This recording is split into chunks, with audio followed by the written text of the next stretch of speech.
Welcome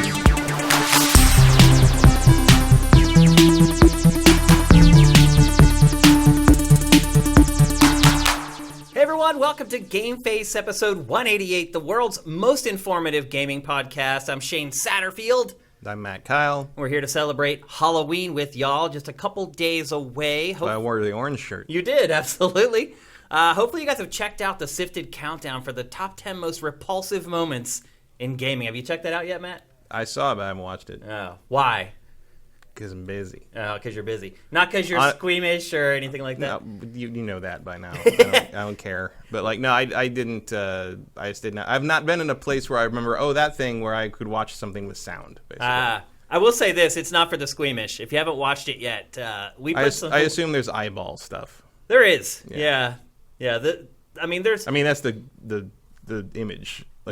So we tried to stay. A lot of lists have been done with the craziest gore in games, blah blah blah. We tried to stay away from the entries that have been on all those lists because a lot of them have been reused over and over. But that is one that fit our list perfectly, and it is in there, and that's why we use the thumbnail. But anyway, check it out. Not for the faint of heart. Definitely for 17 plus. It's going on YouTube here in the next day or two. It's going to be censored. I had to do a lot of work to the YouTube version for that. But it is going up here in the next day or so. So if you're watching this on YouTube, GameFace on YouTube, go back and check our channel and you can see that list there. But anyway, hopefully you guys are excited for Halloween. Are you doing anything for Halloween, Matt? I'm going to the Magic Castle. Oh, cool. For their party. My wife and I, we realized last night that we have not dressed up for Halloween in 8 years. Wow. And we used to do Halloween big. We would get crazy costumes. We'd go out to costume parties, and we're just kind of over it at this point. We'll take the candy, but the whole dress up part of it. I don't get anyone trick or treating where I mean. Really? Trick or treating's kind of over. I'm surprised because people are so afraid of razor blades and apples, or just in general. I mean, they interacting with other human beings. That's more of it. They do more trunk or treat, where everybody parks their cars, or the parents of a school or whatever, or that sucks because to me, being a kid, trick or treating was amazing. The funny thing, I saw a thing, a whole historical rundown of American basically Halloween traditions. Do you know when trick or treating basically started? No, the 50s. Really? The modern, Halloween is basically barely 100 years old, the way we think of it. Because back in the 10s and 20s, the adults would go to parties and the children would be let loose to do whatever. And if you if someone on Twitter was showing there's a postcard for Happy Halloween, and it just shows two kids in normal clothing for the time stealing someone's front gate. That's just. And I'll say this: when I was younger and I'd go out for Halloween, once I had gotten past the 8 to 10-year-old phase, we would go out and we'd cause trouble. We'd toilet paper trees. We'd soap people's car windows. We'd throw some eggs. Well, that's that's full why admission here. That's why trick or treating became a thing, is because the parents would dress them up in outfits and organize festivals to try to get them distracted. Yeah. And the trick or treat thing was the idea was if you can give them candy, they won't do the mischief. But you include the trick part because if they don't give you candy, you can do something tricky. Right. But interesting. Otherwise, it shut the kids down from doing stealing your front gate and things like that. Wow. That is why if you watch stealing your front gate. I mean, it's literally they're just walking away with a gate. There's no subtlety to it at all. It's a great postcard. Yeah. But that's why in To Kill a Mockingbird, which takes place in the 30s, there's a costume party being organized for Halloween, and it's not quite what we think of as that. Scout goes as a big ham, literally a ham, because that bone in or bone out. Bone in, I think. I think she is the bone through the middle of the ham. But depends on the production design, really. But that was an early thing, trying to organize things to keep kids basically off the street and from stealing your shit. Didn't work. Not on my group of friends. That's where that all came from, and then that ties into a much more weirder thing of how costumes, how the costumes came. Because remember when we were kids, and all the Halloween costumes were plastic outfits with a shitty mask. Plastic sheath. That all comes from a specific company called Ben Cooper, which made those costumes. Not Silver Shamrock? No. I want anyone to get that Halloween, Halloween. I get it. I almost slid that into our countdown. Actually, that theme song. That's a good. That's. But then I knew tradition. they would throw up a copyright strike for sure. But they had all those things and then like we had those in the 70s because that was for some reason acceptable. I mean, you get a Darth Vader outfit, just was the mask and a big apron that said Darth Vader on it. It was like, okay, we know. Dude. I had a Boba Fett one. And they went out of business because of the panic over the razor blades and trick or treat. Like there was a whole thing, and they got bought by another company that did like deluxe fabric costumes. And in the 90s, but they had no licenses. But when they bought Ben Cooper, they got those licenses, so then they could start making deluxe Darth Vader costumes, and that's where that all started. Was in the 90s. So that's why when we were kids, it was acceptable to have like these shitty plastic costumes that probably your face would sweat. Oh yeah, because you would breathe, and there was just that little slit to breathe through, so your breath would just fill up the inside, and it would just sweat your face.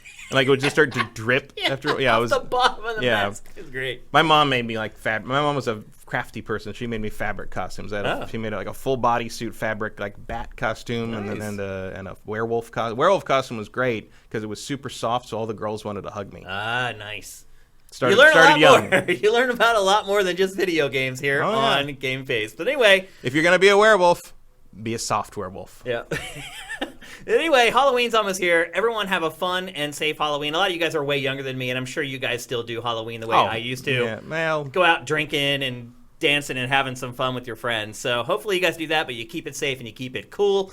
Mm-hmm. Let's see, folks who are listening on, I guess I got to get this right now. It's Apple Podcasts. It's not iTunes. If you're listening on Apple Podcasts, you're listening on Google Play. The iTunes conglomerate was broken up. Yeah, it's so weird. But it's like, thank you for making me go to 4 different apps now for the audio thing I want to do. Yeah. But anyway, thank you if you're listening on any of those services. Please consider pledging on Patreon at patreon.com/sifted. Our business, our content is supported 100% by Patreon. Without it, we will not survive. So if you enjoy watching the podcast... YouTube sure isn't helping. No, it definitely doesn't help. We're going to get to that a little later about what's going on over at YouTube. But anyway... Thanks for everybody for tuning in. Everyone who's live on the stream. We have a ton of people who already subscribe via Twitch Prime today. I want to scroll up and take a look at those. Already so many people in the chat. So much chat going on already. Talika 1981, 27 months. Erebus Jones, 16 months. Who else do we got here? I think those are from last week. Yeah, those were from last week. How come it keeps... chat from last week, but it doesn't keep chat from like an hour ago? I don't know. It like cuts it off after a while. Like it doesn't want to cache it, I guess. I really have no idea. Axel F 1986, thank you. Mr. 6T, thank you. The one Geo, thank you. Veritas, thank you. All these people subscribed via Twitch Prime before the show even kicked off today. Again, if you're listening on Apple Podcasts or Google Play, you can give us a free $2.50 a month just by linking your Amazon Prime and Twitch accounts and then subscribing to our channel at twitch.tv/siftedgames. All right, with that, I think that's enough housekeeping. Let's get on with the show. We're going to kick things off with The Outer Worlds, Obsidian's last multi-platform game. Maybe. For the foreseeable future. Maybe. I don't know if Microsoft's even necessarily going to enforce that kind of thing. You think it would let Obsidian make games for PlayStation 5? I think if you have Game Pass. Yeah. I mean, you might be able to play it in some form on, like, Switch 2. Yeah. Like, I feel like Microsoft's games are going to go with the ecosystem. So, I wouldn't necessarily count that out. Also, like, I would say the chances are pretty slim that we won't... Slim, but not impossible. Microsoft's going weird in this direction, I think. I think smart in this direction. Yeah. But I saw some people saying, like, on PS4 and I can't really enjoy it because I feel like the sequel's not going to be on PlayStation, and I'm just like, good lord, what is wrong with people? That is some next level meta, like console warring right there. like I'm not going to enjoy this because in the future one day maybe possibly it will be on a system that I could just buy and play it on if I wanted to, but no, I refuse to leave the ecosystem that may or may not be better next generation. There weird. Are still those people out there. Those people. I guess. I don't know how you can live like that in 2019, but... Like, I don't remember the last time I actually thought about what system I was playing something on beyond, like, maybe this would run better on X. If I'm playing a Switch game. Yeah. Like, that's the only time I think about platform is when I'm playing a Switch. Right. Otherwise, it's like, whatever. Sure. I played Outer Worlds on the base Xbox One. I still don't have an X. And now that, Xbox 2 is a year away, basically, like, I have no reason to get an X. Although we'll talk about something later on that might convince people to get an X. but it's probably not going to convince me. So I'm stuck with the base Xbox One, and this game still looks incredible on the base Xbox One. So this is developed by Obsidian. Obsidian did Fallout New Vegas, which launched as a complete disaster. I mean, most Obsidian games do. This one is a weird exception. Into a really great Fallout game after all the patches and the fixes and mod also, support. if you mod that game into Oblivion, basically. No pun intended. No Elder Scrolls pun intended. But basically, if you mod that game to within an inch of its life on PC, New Vegas is the best Fallout game. You think it's the best? Without any question. I mean, wow. I mean, I could see an argument for Fallout 2, but I think overall New Vegas is the best one. Certainly the best one since Bethesda got hold of the license. Yep. So Obsidian has a pretty deep history with the Fallout franchise. Well, several of the founders created it. Right. And so it comes as very little surprise that this is basically, in my opinion, plagiarism. It's hard to plagiarize your own stuff. Yeah. It's Fallout in space. Yeah. But it's also sort of Mass Effect-y, and it's got a little bit of Deus Ex in it. It's like a quilt made of every modern example of this genre, whether it's the art, the design, the functionality. But you can't copyright game design. You can't. So. No, and Obsidian's very happy about that because they are allowed to make their own Fallout. And I'm very happy about it because they're better at it than Bethesda is. How about that? How about that? Well, look what happens when you take this game design and gameplay formula out of that shitty Gamebryo thing, engine, or whatever they call Bethesda calls their big kludge together mess. Yeah. It's so much like characters have facial expressions and they go around and do things like I mean, part of it's just the novelty of playing this kind of game without all the weird bugs and quirks that are just endemic to Bethesda's engine. Have you had any bugs playing this? I've had one bug. I've had none. The one bug was at one point in the first area, if I got too close to a particular river, the sound effects would go away. Oh, really? So I saved it and quit the game and reloaded it and it was fine. Okay. That's the only bug I've run into. I've had no problems whatsoever. And I think one time I walked into a house and a guy was halfway through through the table. Like, that was it. Passable. But I haven't had any crashes. I haven't had any like game breaking. Like this thing. I had a friend who had a problem where he accidentally killed. He thought he had a problem because he accidentally killed an important NPC, but then it turned out there was a way around that. Oh, so they seem to have covered it pretty well. Yeah, I mean reports generally. If you follow the game on Sifted, typically when a Bethesda game comes out, you hear like all this stuff about everything being broken. I haven't heard anything about this game. No, this is the most solid launch I think Obsidian's ever had. Yeah, like by far. Or you could probably throw Bethesda in there too if you wanted to. Yeah, I mean Bethesda in-house stuff. Yeah, probably. Yeah. But it's surprising because Obsidian just sort of has like that's the running gag is sort of like Obsidian doesn't even have a QA department kind of thing. Yeah. But this is rock solid. Like it's really good. Like in a way that just Fallout New Vegas had tons of launch problems. Alpha Protocol had tons of launch problems. All of them did. But this is great. This is. Maybe part of it's just moving to. Actually, what was it? Did Pillars of Eternity have problems? A little. I didn't play that at launch. Yeah. I backed it, but I didn't play it at launch. It was a little buggy. Nothing along the lines of a lot of Bethesda's output, though. Yeah, but the switch to Unreal Engine 4 really changes just everything about everything just feels more real almost. Unreal? I don't know. That's the wrong thing to say about an Unreal Engine game, I guess. But but it just feels more concrete somehow. Like it doesn't feel like even playing Skyrim Collector's Edition, there's a paper thin feeling to it sometimes. It just you feel like you're right on the edge of it just sort of unraveling in front of you. And that's not here. It's not there in this. Yep. So let's set up the story for this so people understand the plot. It's a sci-fi, far future game. Humans have been put in cryogenic sleep for 70 years. There's a ship that's loaded with thousands of them. The main I don't know if he's the main character because you don't play as him, but Phineas Wells is in charge of the people on the ship. He sees what's coming. He's trying to save everyone on the ship, so he wakes up one person, and that one person is you. And then you set out to try to save humanity. Yeah. Well, he's not in charge of it. Yeah, he's like a rogue. He's a rogue mad scientist, basically, who finds the ship and only has time to revive you before automated defenses. Because you're in a far-flung... The Outer World's a reference to the solar system you're in. You're in a far-flung outer solar system.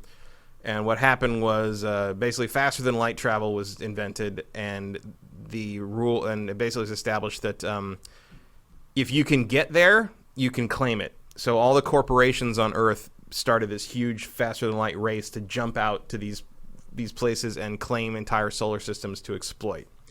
And 2 ships went out.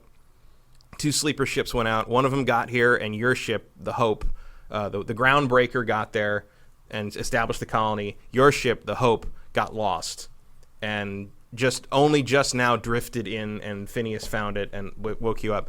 But it's been like 2, maybe 3, 4 generations since the colony was established, which means, there's no real contact with Earth beyond shipping, and like these people aren't Earthlings anymore. Right. Like the cultures have completely changed and warped and gone weird. And like, so to you, it's like you were on Earth and you got in your pod and then you woke up and you're in Crazy Town. Yeah. So similar to Fallout 4, I guess. It is. Except like even more so. Like the thing that really strikes me about this game is like Fallout and like kind of Obsidian, a lot of Obsidian's things in general have, especially New Vegas, but like also like some of their other stuff has been, there's a lot of satire to it. There's a lot of like, corporate greed elements to, but like this turns all that up to 11 in a way that almost makes it creepy. Yeah. Like the Spacer's Choice is sort of the equivalent of Vault Tech in this, right down to the funny mascot and like the weird jingles and sort of the 50s-esque sort of it's department like I said, store this is feeling. like this game's almost plagiarism.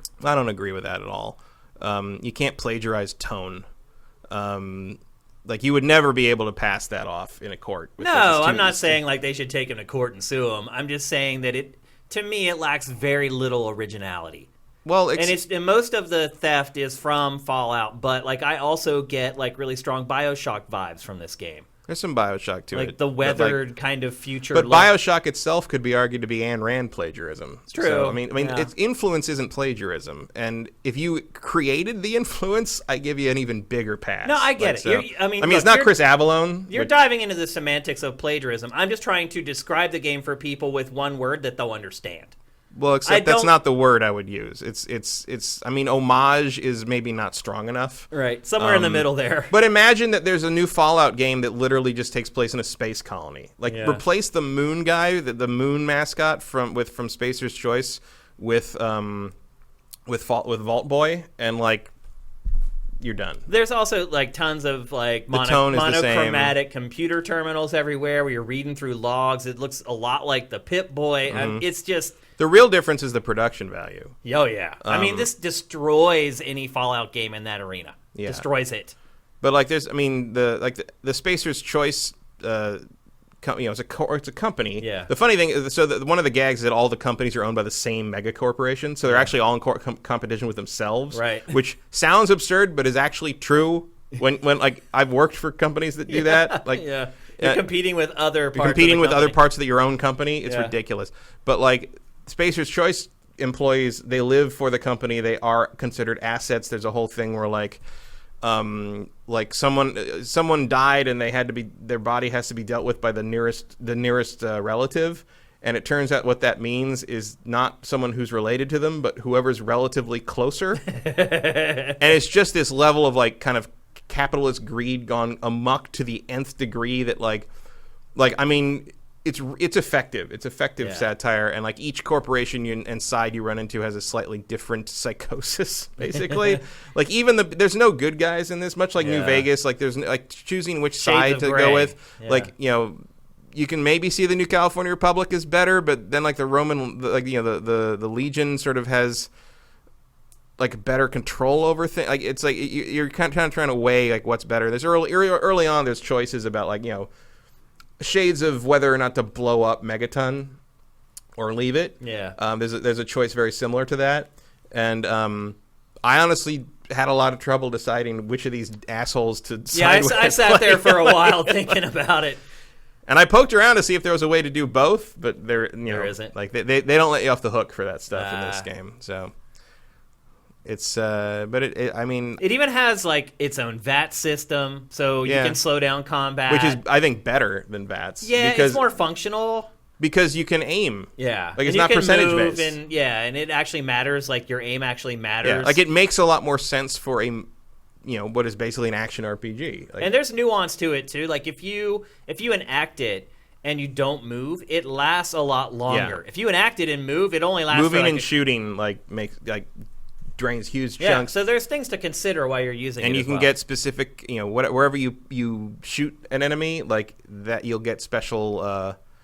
You'll get special effects from it. So, like, if you're in that mode and you shoot him in the leg, he'll trip, or shoot him in the head, he'll get dizzy or confused. So there's a lot of advantage to using it, and it feels much more immediate and much more under your control than VATS does. Well, I'll say this: I use it a lot. I didn't even in Fallout 4. I'd hardly use VATS at all because you just didn't need to. Like some of the tougher enemies, I would, but. For the most part, it wasn't a requirement. Which was a change from 3, because I think almost 90% of my battles I used VATS in 3. Too. But in 4, it was just better to just shoot people. Yeah.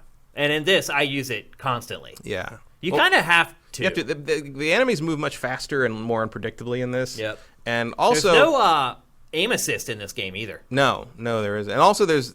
I think the gunplay is the weakest link in the game. For sure. Yeah. It just doesn't... I don't feel anything. No, it's certainly the least feedbacky. Yeah. I mean, I have a really good zoomed assault rifle that can blow heads up in one shot if I take the shot from stealth. But and I'm happy. I'm happy with my loadout. But for a while, I didn't care what I was just like, well, whatever. As long as it fits my skill set, I'm going to use it. I'm finally kind of 10 hours in, starting to really get some preferred weaponry I like to use. But this game is 70 to 80% talking, and it's a good thing. Yeah. Because that's where it shines. It is, absolutely. The writing's really great. And this game also has branching story paths. Like, when you talk to people, you can influence them. And that, to me, has been, the most powerful skill that I've put my points into. Even just the fact that he's just talking to you without weird canned animations that you see in every NPC in the entire game. There's more dynamism in 5 minutes of this game than 80 hours of Fallout 4. Yeah, it's such a the world is just difference. More compelling. It's not as bleak. It's just more inviting. I'd say it's more bleak. Well, culturally, perspective, but depending on a perspective. Yeah. But it's colorful and it's attractive and it's you want to see what's over there and you want to go look at things and you want to see what the next planet is and there's a sense of discovery that Fallout 4 just lost completely. Yep. I don't know. I don't even know why that happened, but I felt that playing Fallout 4. I'm I don't care what's over the next hill. Yeah. Well, when I am trudging through a Fallout game, there are times where I come back to it and I'm like, I don't want to play it right now. Mm-hmm. Because the tone and the mood of the game is so dreary and dull that it's sometimes you're just not in the mood to be immersed in something like that. I feel like this has a little more flexibility in how you can consume it, and I think different players are going to have different perspectives on the tone of the game, depending on who they are and how they like to play games. One thing I think we should bring up, though, I think a lot of people assume when you look at a big action RPG like this that it's just going to be open world in 2019. This is not an open world game. It's built more like God of War. Yeah, it's large spaces. Yeah, so the worlds are big, but they're not. They have to load. You'll get to a point and things will load in, and then the world's there, and then you can venture on. But it's not just this big, gigantic, breathing world. It's more manageable chunks, and I like that. I think that was smart. I could see them going much bigger in a sequel. But I think kind of having this game be a little more streamlined in that way is very beneficial to it. Yeah. I mean, it might just be because I'm coming off a break point, but I do not miss having a giant wilderness map to trudge through again. But I mean, on the flip side, now you don't have towers to synchronize the world. Completely fine with that. A lot of the annoyances that have kind of cropped up in open world games aren't really in there. So it's kind of a good middle ground between linear games and open world games. It feels a little throwbacky, but in a good way. Yeah. It also lets them handcraft a little more. That's why I said the main Mass Effect thing the main way it reminds me of Mass Effect is that when you go on these missions they send you to these very, very crafted locations, and these are bigger than anything in Mass Effect, but it's similar. Also, the picking companions thing. Yeah. Like, I've never used companions in the 3D Fallout games. Like, I just never had. I always played them solo because I always found that the companions annoying or kill stealers or like they would run out and do shit. I'm like, no, I'm trying to you're just going to run out there and die. Okay, great. No, they're very helpful. Like, these guys are very good, especially if you level up the leadership skills and get their special abilities. Like, there's every companion special ability is great in this game. Yeah. So credit to them on that one. And you can work with your partners, and they will kind of help you with your attacks as well. Like, you get boosts if you actually synergize with your partners. And they're not annoying. Like, they're not constantly jabbering on and on about inane crap. Like, they only talk when it matters. Yeah, they contribute, but it's all intentional. It's not just mindless. Yep. It's really good. And some of Parvati is your first companion, who's voiced by Ashley Birch, who does I didn't even realize that was her. Yeah, who does her usual phenomenal acting job. Yeah, she is really good. She's exceptional. It's crazy. I knew her for so long before she ever voiced anything. She has 2 great games out this week, this and AfterParty. Yeah, it's insane. Like, she's just getting work, and she's great. I mean, I understand why she gets so much work, but like, we did Hey Ash, What You Playing on game trailers for like 10 years, and that's all she did. Like, she was just the little sister of the guy who was producing the show, and she was also the star of the show, right. But she wasn't really into that side of it. Like, she was just this girl who was in the show, and then we dealt with, like, her brother who actually produced the show, and he would pitch us the ideas, and we'd say, well, we think this, we think that, and then he would go back and produce it with her as the host, never dreaming that she was going to become what she is now. It's really awesome to see. Couldn't happen to a nicer person. She's awesome. In fact, her brother is awesome, too. Like, they should still do Hey Ash. That show was freaking great. I don't know. She's very busy. Yeah, I guess now she's like, why would I do some corny web show like after I'm so successful? There are a couple issues that I do have with this game. Like, there are a couple hangovers from old Obsidian games that I'm not a fan of, and it's not that it was a mistake or not a mistake. They're just things that I don't like. Encumbrance.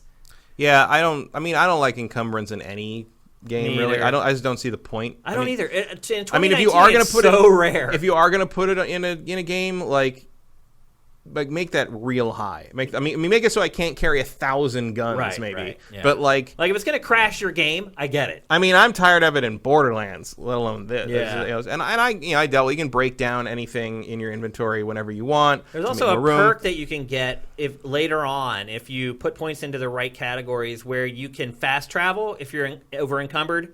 Oh, yeah, I mean, that's one of the first things. You can choose that as your first perk if you want. Oh, really? Yeah, it's in the first tier. Oh, I didn't know. I didn't pick that because I just don't. Obviously, I don't do that. But like, yeah, it doesn't need to be there. I'm playing it on Xbox One X, but if I was playing on PC, I would mod that out, mod encumbrance out in a second. I always do. I did that on The Witcher 3. I did that. I'm also not a huge fan of the guns deteriorating in quality. Yeah, I don't like that either. I mean, I can deal with it now, but I didn't repair a gun until like 10 hours in because I just didn't have the material. Because I think they take too many materials to repair. I agree. The other thing I have a problem with... It's all little things like that. It is. They're not major things. Another thing I dislike is how they handle fall damage. Like, the fall damage in this game is insane.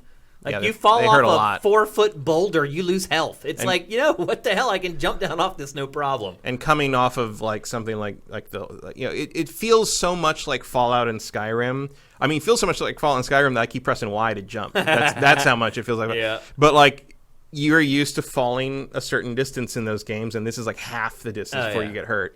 The other thing that I don't like is you can have flaws, and the flaws are an Obsidian RPG standard, where you get a bonus, but you also get a disadvantage, and you have to decide whether it's it's worth a trade-off. So in this game, if a certain bad thing happens to you often enough, you can get a flaw. So the two that they've offered me have been I fell off stuff too much, so they gave me a potential fear of heights, and I guess I was shot up by robots a lot because they wanted to make me robophobic. Huh. But the thing is, like the thing you get for both of those, what you got as a bonus was you get another perk point to assign. But the downside was I lost I got negative stats bonus, like -1 in like 3 different stats.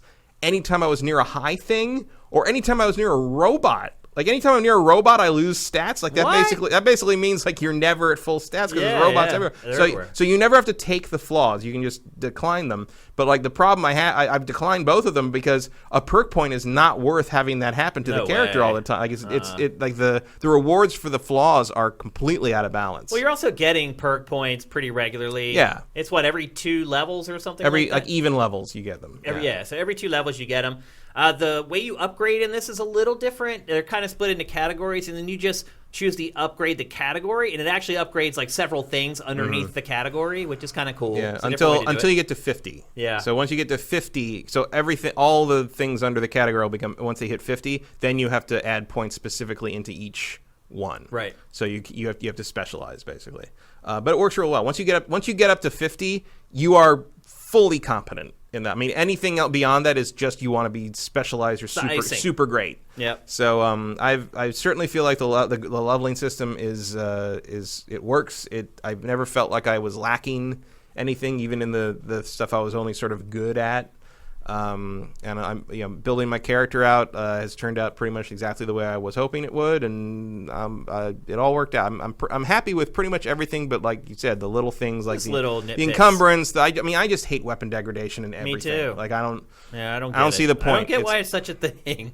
I mean, I don't see what I'm supposed to get out of it. I don't either. Especially because it's like, oh, well, adds realism to because everything would degrade. Oh, yeah, but like I can also just steal shit from behind people's backs and they don't notice it's gone, or like. And I can still sell stolen goods back to the people I stole them from, and they don't know. Like if you're like, why are like there's elements of like quote unquote gameplay realism that are in the old Fallouts that are not in this. That I'm like, well, if you skip that, which I also find annoying for the most part. I'm glad they're not in this. Yeah. But like, why can't I also, I don't expect to jump 40 feet in the air and not get hurt, but like off like a railing, like yeah. I mean, it sounds like you broke your leg when that. I mean. 2/3 of your health gone, and just like your character's just like it's like okay, dude, easy. And then all your fucking companions jump off behind you and get hurt too. Yeah, they get hurt too. Yeah. I have a couple other slight issues. You talked about the shooting earlier. I'm not a fan of how the shooting feels in this game. The shooting is something that I kind of adjusted to more than anything I got else. used to it after a while. It's also weird playing a console shooter that has no aim assist at all. Like, there are games that do it subtly, and then there are games like Call of Duty where it's like you could have your reticle like 10 feet away and it snaps onto the enemy. This has none of it, and it definitely takes a while because the other part of it, too, is that the terrain is very uneven. There's no flat ground in this, not a lot of it. And it does make it a little more challenging to shoot. You do want to stand still, usually, when you're shooting. Yeah, it makes it tough to aim, I think. But after a while, you kind of get used to it. You're like, oh, wait, I have to do all the aiming in this. I can't just count on the auto-aim kind of snapping to enemies. Dying. How do you feel about how they handle death? Because when you die, they basically... I haven't died. Oh, you haven't died? No. So... That leads me to another thing I want to talk about, too, is the way it gives you new weapons. So if you die in this game, it seems inconsistent about what it does. Like, I died one time.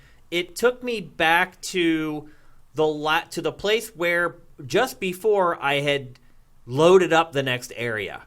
Instead of putting me into the area I loaded into, I had to go to that door and then load into it and sit there and wait for it to load and load and load before I could start again. That's interesting. That is Obsidian style. It's weird. That it's funny because that's right on my mind now because of playing Planescape and Baldur's Gate.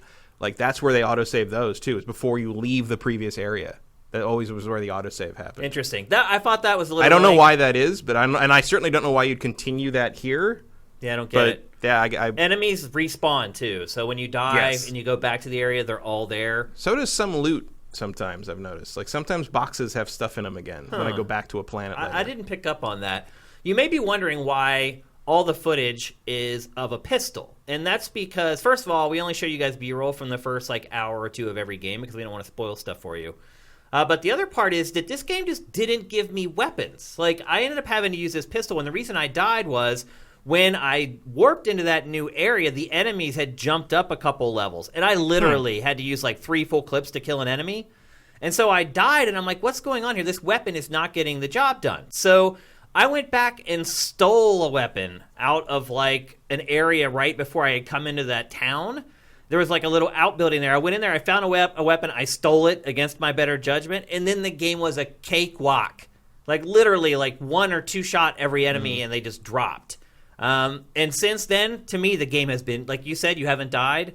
The game is pretty easy. Well, it's not that I haven't died because it's too easy. It's because, like, I mean, I did find weapons pretty early on. But I spent a lot of time hiding behind shit. I mean, you wait for your thing to, your health to regenerate, and also, I do find that you get tons of health, the adreno things. Like, I've never been short on those. Yeah, that was before At one point, I actually had to dump a bunch of them into storage because I was carrying so many. I was carrying like 20 pounds of adrenos running around. This was before I had developed the muscle memory to just keep hitting like the health every time I took some damage. But like, I mean, I can get through like but there, so I just went to I think the fourth planet I've been to, Monarch. If you want to count an asteroid as a separate planet, but I got to Monarch, and like all of a sudden they're hard again. Like they do. I don't think they level match you, but I do think like each location has a specific like kind of difficulty level or danger level, which is not made explicit other than everybody's warning you don't go to Monarch because there's monsters there. Right. But that also might be like propaganda, like you don't know yet. Yeah. Like even when you go to Monarch, you can pick the 2 places to land, and one place to land basically is this giant warning, scary and dangerous thing, and I'm just like, here we go. It's like, but like you, after the first hour, I have not died, and I've basically had like 0 resistance. I mean, it's not like unusual to me for like I don't die in Bethesda games much either. Like I think Fallout 4 I died a lot because Fallout 4 was much more willing to sort of like, oh, I'm just like going through this area and going through this. It's like Deathclaw. So like Fallout 4 seemed to expect me to have my power armor with me at all times or something. But it's about on par. I mean, I'm playing on normal. I could probably stand a bump up to hard if I cared about that. But I was more interested in seeing more of the game, the world, than struggling against. I also like was worried that like bumping it up would like make the weapons degrade more, which is probably accurate. Which I was not interested in. And you'll probably be able to carry less items and blah blah blah. Yeah, I mean, I can carry like 260 kilograms now because I got the perk to carry more. I got the perk that halves consumable weight, and I got the perk that lets me carry more based on how many companions I have with me. So I'm a giant pack mule now because I like to pick everything up, frankly. Yeah. I think maybe my biggest criticism of the experience on the whole is that it's not particularly memorable, the game. Like I feel like I'm enjoying it and it's kind of just washing over me though. Well, we have done it before in some ways. I will say this, the characters are not washing. Like some of the characters are very good. Later companions seem to be a little more less to them. Yeah. Like Parvati is one of the best written characters of the year. Her whole side quest thing is really fascinating. Yeah. She gives you more insight into the world than anyone else. But she's also an unusual character in that like her romance side plot is unlike almost anything I've ever seen in a game before. Yeah. So well done there. I really like the Vicar. Who is his story is interesting because he's more like he's a man of whatever passes for religion in this weird ass new culture they have here, in which that's where the BioShock vibes, other than the art style, that's also where the BioShock vibes kind of come in. I mean, you're basically worshiping. I mean, it's also like BioShock didn't invent that. Like that's a standard dystopian trait. But I mean, like it looks like BioShock. Yeah, I mean, again. Because they're drawing from the same traditions. And here's their Pip-Boy. Like it's just but it makes some sense that like you wouldn't have crazy high tech stuff and these like everything's cobbled together because like they have no resources. Yeah. And it's also got kind of like a 1920s pulp sci-fi sort of space adventure thing going on. Ray guns and there's this guy in a fucking bowler cap. It works. Like it is. It does feel like what they would have made if they hadn't had that falling out with Bethesda. Like if they'd done like Fallout Outer Worlds is. I mean, they even put "out" in the title for God's sake. Yeah. It's a spiritual successor basically, as much as anything is, and I'm glad they did it because apparently we ain't getting one of those for a long time from the official source. So fuck it. Would you be more excited for Outer Worlds 2 or the next Fallout? Outer Worlds 2. Yeah. No question. I mean, also, you give me my own spaceship, you're already ahead of the game. Yeah, that's gonna. But also because especially after this, I trust these guys. Yeah. I don't know what the hell Bethesda's going to give us. I mean, you got to wonder. We're getting to that later in the show, but like, I mean, Bethesda's lost some of its cachet to me. Also, they just made Fallout 76, so why should I trust another Fallout game just yet? You also got to wonder, too, what happens with the sequel when Obsidian works with Microsoft for the whole time on a game, and it has access to all the libraries and all the resources that Microsoft can give its first-party teams. Like, I mean, my guess would be it's on Xbox and PC Game Pass. Yeah. And I'm just saying the quality of the game, how much better. Once they start being able to use Microsoft's testing teams and just all those resources that Microsoft can give Obsidian, maybe it could bump up the quality of its games pretty significantly. I would definitely expect to see like Outer Worlds 2 be much more full open worldy. So I mean, maybe with like areas like maybe still the same kind of format, but probably like areas maybe the size of like Mass Effect Andromeda or Dragon Age Inquisition, except with actual content in them. So would you recommend people buy this full Absolutely. price? Well, no, I would recommend you do the Game Pass deal and get it for like $1. I mean, you got to think about if you were smart, you played Gears 5 and the Outer Worlds for $2. Yeah. It's awesome. It really is. Yeah, I mean, if you get the Game Pass deal and play it that way, I mean, that's definitely the smart way to do it. Yeah, but would if you missed that, would you pay $60 for this? Yes, without question. Yeah, if you like this kind of game, yes. If you hate Fallout, I don't think this will change your mind. Yeah. But it is the best Fallout game since New Vegas. Yeah, it's funny, too, because it's a new IP, but it's also a known quantity. Yeah, but I kind of like that. I kind of like that it all feels new, but it also feels like a comfortable sweater. Yeah. But like it's really cool. Like it's almost like. Is it a Game of the Year contender, Matt? I don't know. I have to get through it first. Because like you say, it's not the story isn't like amazing, but like it depends where they go with it. You know. Yeah, and it could be different for different players as well. Yeah, so. and like my thing is, I mean, I could see myself playing it again one day. Like I would go through this again, like in a couple years maybe, and play it like take some different choices. Play as a different character. You know, play as a bigger jerk, basically. Also, I mean, there is a little. There's a little less shine on. Also, that the Moonhead thing, you can actually buy that. And for a while, I actually used that because I was getting annoyed that because you salvage armor and all the equipment off of all the enemies you kill. My companions look just like the enemies because they're wearing the same armor. So I stuck those Moonheads on them. So I could Wouldn't it make it easier for the enemy to shoot him in the head? No. It's still the same thing. Well, that brings up a point. Also, I don't care if my companions die because they just get up at the end of the fight. Yeah. But it was just like a way for me to be like, okay, I don't need to worry about you. I can just look over here. That brings up something else I wanted to mention about combat before we move on. Is that the hit detection and hitboxes in this game are not great. Mm-hmm. There have been several instances where my reticle is right on the enemy and the hits don't register. Yeah, I got used to it, but like the first couple fights I was in, I'm like, I totally shot that guy. Yeah. I totally hit that guy in the head, and it didn't work. And it's only happened for me when an enemy is behind an object, and only a part of the body is sticking out. The hitboxes, I think, on the characters are fine. I think the hitboxes on the terrain is a little sketchy. There's something, and that's something they can fix with patches. Mm-hmm. I don't know if they will, but it's something that can be fixed relatively easy.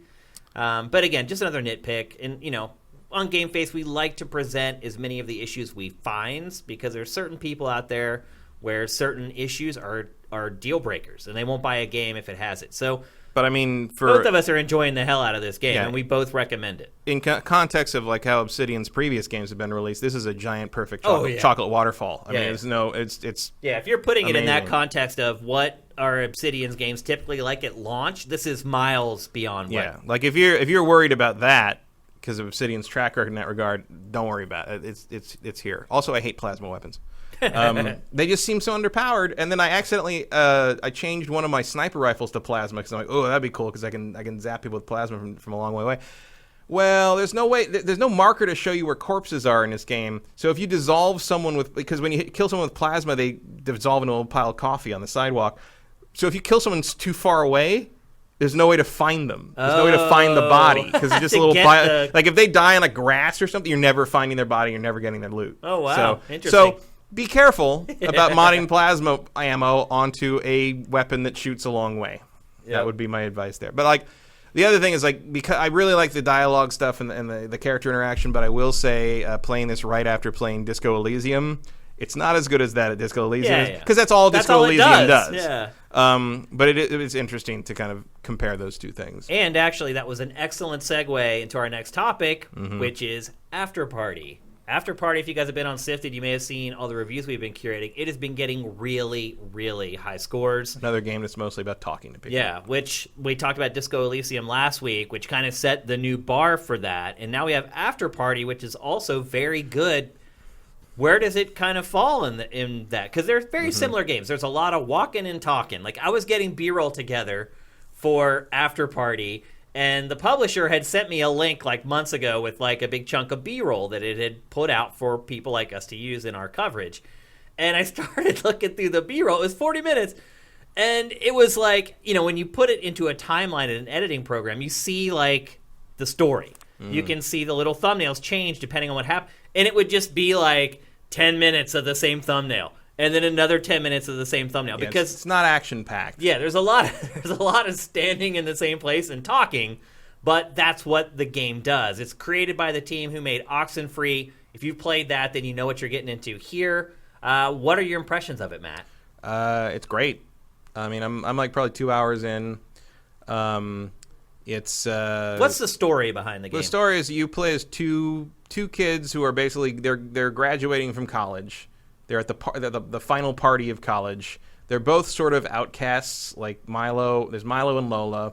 Milo is sort of a like a awkward nerd, sort of loser guy, and Lola is just sort of like one of those sort of like the girl that doesn't care about being popular and like sort of like just but really does. But is like sort of like whatever, but also like doesn't really fit in. And they've been friends since basically they were babies. Like they grew up on the same street together. And they're at the big party where everybody from college is there, and you talk to them for a while, and it's clear that no one either no one really knows them or doesn't really like them or doesn't care. And over the course of the party, suddenly you drop into hell, and it turns out that they both died. Why and how? You don't know. Oh, okay. Like, is that part of the mystery? Part of the mystery is why did you die? Okay. And how did you die? And somebody spiked the punch. And you are instantly sent. You are sent basically down to go to processing, where you are assigned a caseworker. I mean, it's the afterlife. It's hell. Very as procedural. It's apparently. hell as a bureaucracy. Oh, okay. Everyone just has a job. You are only tortured from 9 to 5, and then and there's like, well, how come like you how come there's a work hours? And it's like, not for you, for the demons. Like, and the guy, like one guy's like, it's like, you think it sucks getting whipped for 9 hours by a cat of nine tails. See how it feels to be the guy who has to whip you. You know, and it's stuff like that. So like. And then after work time is over, all the humans and demons are friends with each other because they know it's just a job and it's not personal. Yeah. And everyone's mostly just mad at management, which is God. Oh, wait, it's God and not the devil. Well, the devil works for God. Oh. God's in charge of the whole thing. You know, so like God's overall. a COO. Yeah, but he doesn't care. SVP. But he doesn't care. He doesn't pay attention. Oh. He's very, very removed from the day-to-day workings of things. So the premise is basically that, like, as Ashley Birch's character, who's also in this game, she's a cab driver named Sam Hill. She as she says, you know, if you went to church, whatever church you went to, they were a little bit right. They were mostly wrong. If you didn't go to church, you were a little bit right on that one too. But basically, like, people are, like, early on when you're in processing, you're seeing like people are getting in hell because like you ate chicken all the time. Or, so you can go there for like anything. Anything, like absolutely. You ate eggs, like it's like basically it's like one of the gags in it is that, like, no matter how environmentally vegan, like conscientiously friendly you were, it wasn't enough. Oh, like so basically everyone's in hell. Okay, yeah. Like there's like things about, oh, I think that person went or that person went to. It's like, yeah, but like that, you know, like basically the vast majority of human beings end up in hell. And you don't know why you're in hell either. Like the Lola and Milo don't know why they're there. What like, the reason was they haven't got been told. Them sent there. And so, but what happens is they go through processing, and after you go through processing, you get put in these cages, and you get told like what your punishment's going to be, and you get assigned to like your torture. But 6 o'clock comes along before they get to them. So the processing demon is basically like, well, we'll just come back tomorrow and we'll sign you then, like, because work's over. They're like, can't you just tell? It's like, no, it's over. Work's over. Wouldn't you want to I'm off the avoid clock. A day of torture? Yeah. I'm off the clock, so I'm leaving. Right. And so he leaves, and it's actually kind of similar to that Warner Brothers cartoon with the sheepdog and the wolf. where like they clock in and out, and they're like, "How you doing, Sam?" They hate each Sam? other, and then they clock. But they clock in and out, and they're fine with each other. It's like that. Okay. So he leaves, and you're sort of stuck there, and you're like, I guess we just walk around hell. And you go and you run into Sam, and she's like, okay, I'll take you. Did you know she was there already? You run into her earlier. Okay. She's asking where this one person is, and then she comes back. She's like, that guy already took a ride. Why didn't you tell me that, you jerk? And like, Ashley is really good at it. Like she's the one of the biggest talents Ashley Birch has is when she does the voiceover is she can talk really fast but still let you know how she's feeling about it and enunciate clearly. Yeah. Like, and so there's a lot of like talking quickly under the character's breath, but you still understand every word and you still understand what they feel about it. And she does that with Sam a lot, especially when you first meet her, and it's incredibly well done. It's just a kind of acting that you can either do or you can't. It can't really be taught, and Ashley can do it. And that's, I think, one of the reasons she's so in demand is because she's a rare talent in that regard. Every game she's in, the character she plays shines. You're right. Even it's in comparison, like one of the most noticeable characters in the game. Yeah. Even if you don't know who it is. Even if you don't know her voice. Yeah. Because she does change her voice extensively to play the different characters. You know, it's like, oh, there's something different about this character, stands out in some way. And this cast, by the way, is stacked. Like, there's some great people in here. I can never remember her last name, but Janina she played the lead in Battlefront 2. Janina Garavincio, or you know it if you saw her, but she's Lola, the main character. Look up the cast. It's like everyone is someone from notable. With a game like this, you kind of need to do that. If it's driven by dialogue, you need people who are very good at delivering. It's honestly like on par with like a Double Fine or an old LucasArts game in terms of the quality of the voice acting. It's really well done. You also are assigned a personal demon, who is she's like a really funny looking tall demon that pops up periodically to discourage you. Like she's just only you and other demons can see her, and she's just there she knows all your worst things and worst qualities and deepest secrets, and she just pops up and says horrible things to you when you think you're going to succeed at something, which is actually done very fun because she's super airheaded and it's her first job, and she's like Janina Gravankar. That's what it is. That's what it is.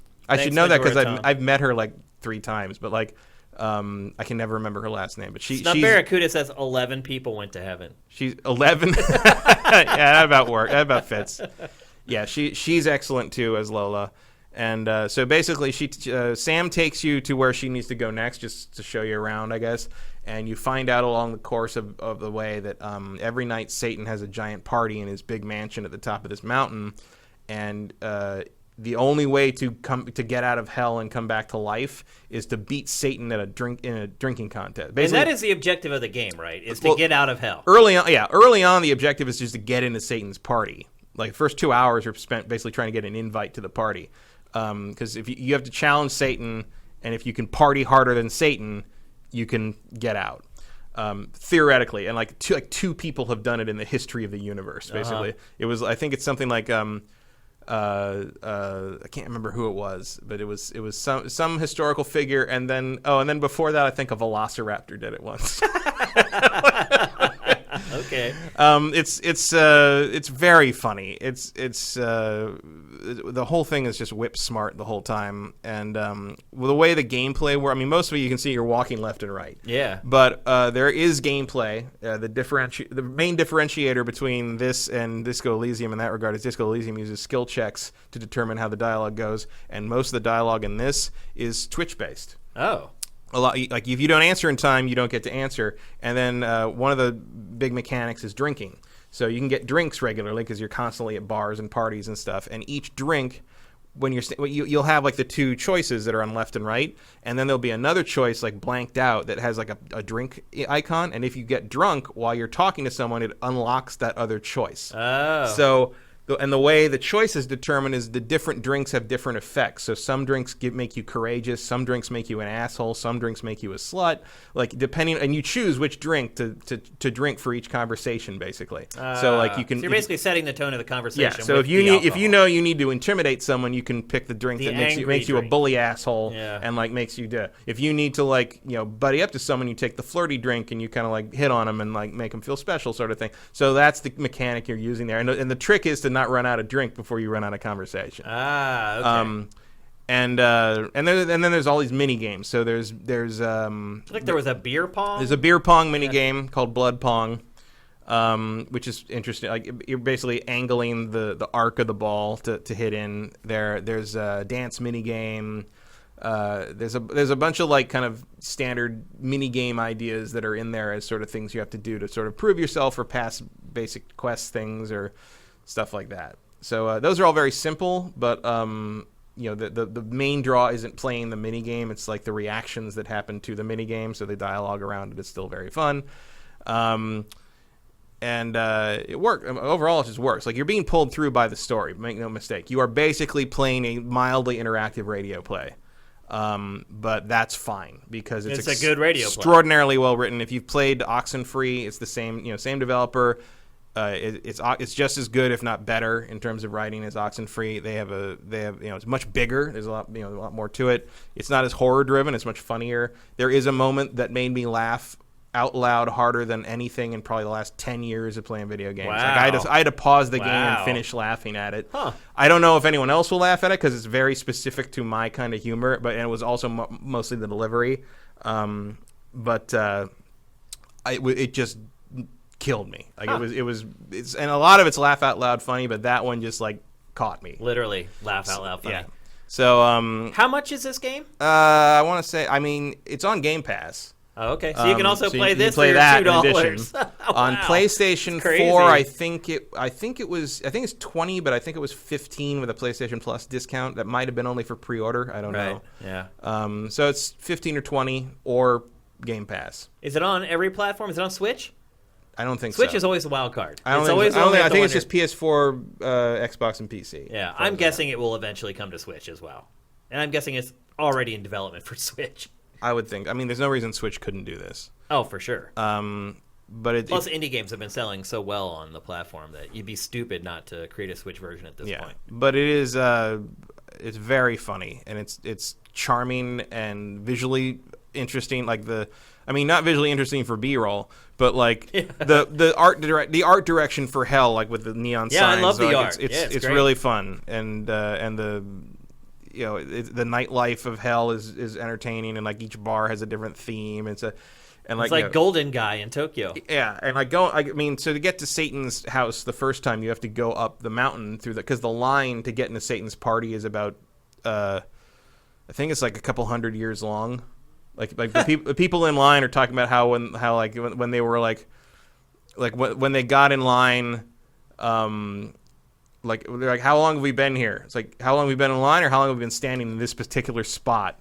And the one guy says, well, in this particular spot. Well, we've been in this particular spot for 11 days, but when we got in line, I don't know how long it was. Like, and he says, I think it says something. It's a reference to the 80s. So they've been in line since the 80s. Jeez. So you walk all the way up the mountain past this entire line to get to the door, and going up I don't know if there's two duplicated people in line. Really? Like it's so there's attention to detail. So much attention to detail, and how much it's very funny, and just unexpected voices with certain like the big hulking demon that checks you in for processing has this chirpy she sounds like the secretary from Ferris Bueller. Oh, geez. It's like voices you don't expect coming out of monsters and stuff. It's very fun. It's very well done. So this Disco Elysium. It's very hard to say. There's a lot of people who are going to have to decide. It's very hard to say. Disco Elysium's twice the price, and it could be argued that it's twice the game. It's a different kind of humor. This is dark humor, but it's also sort of kind of a. It looks like a fun game. It's fun. It's a smarter sort of wink wink. It's a kind of a Good Omens-ish sort of tone, whereas Disco Elysium is pitch black. Yeah. Disco Elysium is Disco Elysium's like if David Fincher made a comedy. Right. It's like I don't know how to. Disco Elysium's like nothing else. Pick. For value for the money, I'd probably pick Disco Elysium, but if you don't have a PC, you're probably playing this because there's no Disco Elysium. A lot of it may depend on platform then ultimately. This is just more fun. It's a lighter, kind of funnier thing. It put me in a good mood, whereas Disco Elysium made me think about the inevitable hopelessness and heat death of the universe kind of thing. It's just a very different thing, and you get very different feels out of it, and just in terms of how you play, because you're so wrapped up in the inner life of the character in Disco Elysium, whereas this is all about snappy dialogue back and forth. Okay. So it's just sort of what you prefer. To some degree, whichever art style catches your eye the best is probably a pretty good indicator of which one you're going to like more. Okay. Because the tone and the humor definitely reflects the art style in both of them. All right. There you go. AfterParty available for everything but Switch. Is it on mobile? I don't think so. It might be. I don't pay attention to what's on mobile, so I wouldn't know. Most people It is. don't. I don't think it's on Steam, though. I do think it's only Epic right now. Oh, okay. If that's for some reason a problem for you. Yep. All right, let's move on. We're going to talk next about some delays. Usually a big game gets delayed, and it's the only game for that week. Just recently we had Doom Eternal delayed into next year, and that was the only delay from that week. This past week we had one morning where 4 gigantic games were all delayed at once. The biggest of which undoubtedly is The Last of Us Part 2. It was scheduled for February 20th, I believe, and now it has been moved to May 29th. Naughty Dog put out a statement about it. It basically just said, look, we didn't have enough time to polish the game, and we're going to take this time to polish it up. Does this shock you at all? After we just got the February 20th date 3 or 4 Pretty weeks recently. ago. Yeah. I mean, it doesn't shock me. I didn't expect it. Usually when Naughty Dog sets a date, but at the same time, same thing happened on Uncharted 4. Now, Uncharted 4, of course, had more of a troubled development, it sounds like, because of Hennig's departure and all this stuff. Yeah. But you know what? It doesn't really matter. It's going to sell like crazy no matter what. I'd rather they, finish it to the point that they feel that it's ready to go. Obviously, the other game that... I mean, people said it was delayed, but I don't. Ghost of Tsushima. They never had a date. It never had a date, so I don't know how that can be a delay. It's more, we actually just got more information, frankly. Right. Yeah, now we actually have kind of a date. Which is, I mean, I always thought it was going to be second half of next year. I mean, it's a no-brainer sort of flagship launch game for the new system. Yeah. Let me ask you though, how could a studio as experienced as Naughty Dog give us a date that conceivably it thought long and hard, like 4 years long and hard about, and then just a few weeks later be like, you know what? No, we're not going to hit that date. Not only are we not going to hit that date, we're not going to hit it by 3 months. That seems crazy to me. Seems like development to me. You never know what QA is going to bring back. Look, if it's some new startup, I get it. They've never worked together. They don't know how long it takes for them to get stuff done. They should have done this analysis months ago when they gave the February 20th date. No, that's naive to me, I think. Why? Because you never know what's going to crop up during production on these things. I get that. Crop up, that's a 30-day delay. This isn't a crop up, Matt. This is a quarter delay. People who have made 20 to 30 movies in their lifetime sometimes have to reshoot for a year. You never know. You never know. There's a big difference between filming a movie and making a video game. A video game has very definable parts that need to be completed, and you've done it for 30 years. But you never know what's going to happen when you have to put those parts together. I get that, but that's not 3 months. It's weird. I mean, there were rumors of delays before they announced that date. When they announced that date, I'm like, I guess those rumors weren't true. But maybe I thought that the rumors were true and that they just had accounted for it, and it was February 20th. I mean, that's still a long ways away. Yeah, but that's exactly where I thought it was going to be once we found out that Death Stranding was this year. Yeah. I mean, you can't release Last of Us 2 a month after Death Stranding. You could. You could, but it's stupid. I don't think it would hurt either game, to be honest. I think it would hurt a little bit. I understand why they don't, because they want to have that revenue split up between quarters, but I don't think it would have hurt either. I mean, this stuff happens. GTA 5 had something like that happen too. They were pretty close to release, and it's like, oh no, we got to push it back a few months. It happens. This is not particularly unusual, I don't think. I mean, it also pushes it closer to the release window of the first game, which came out in June. Do you think it's really coming in May? Probably.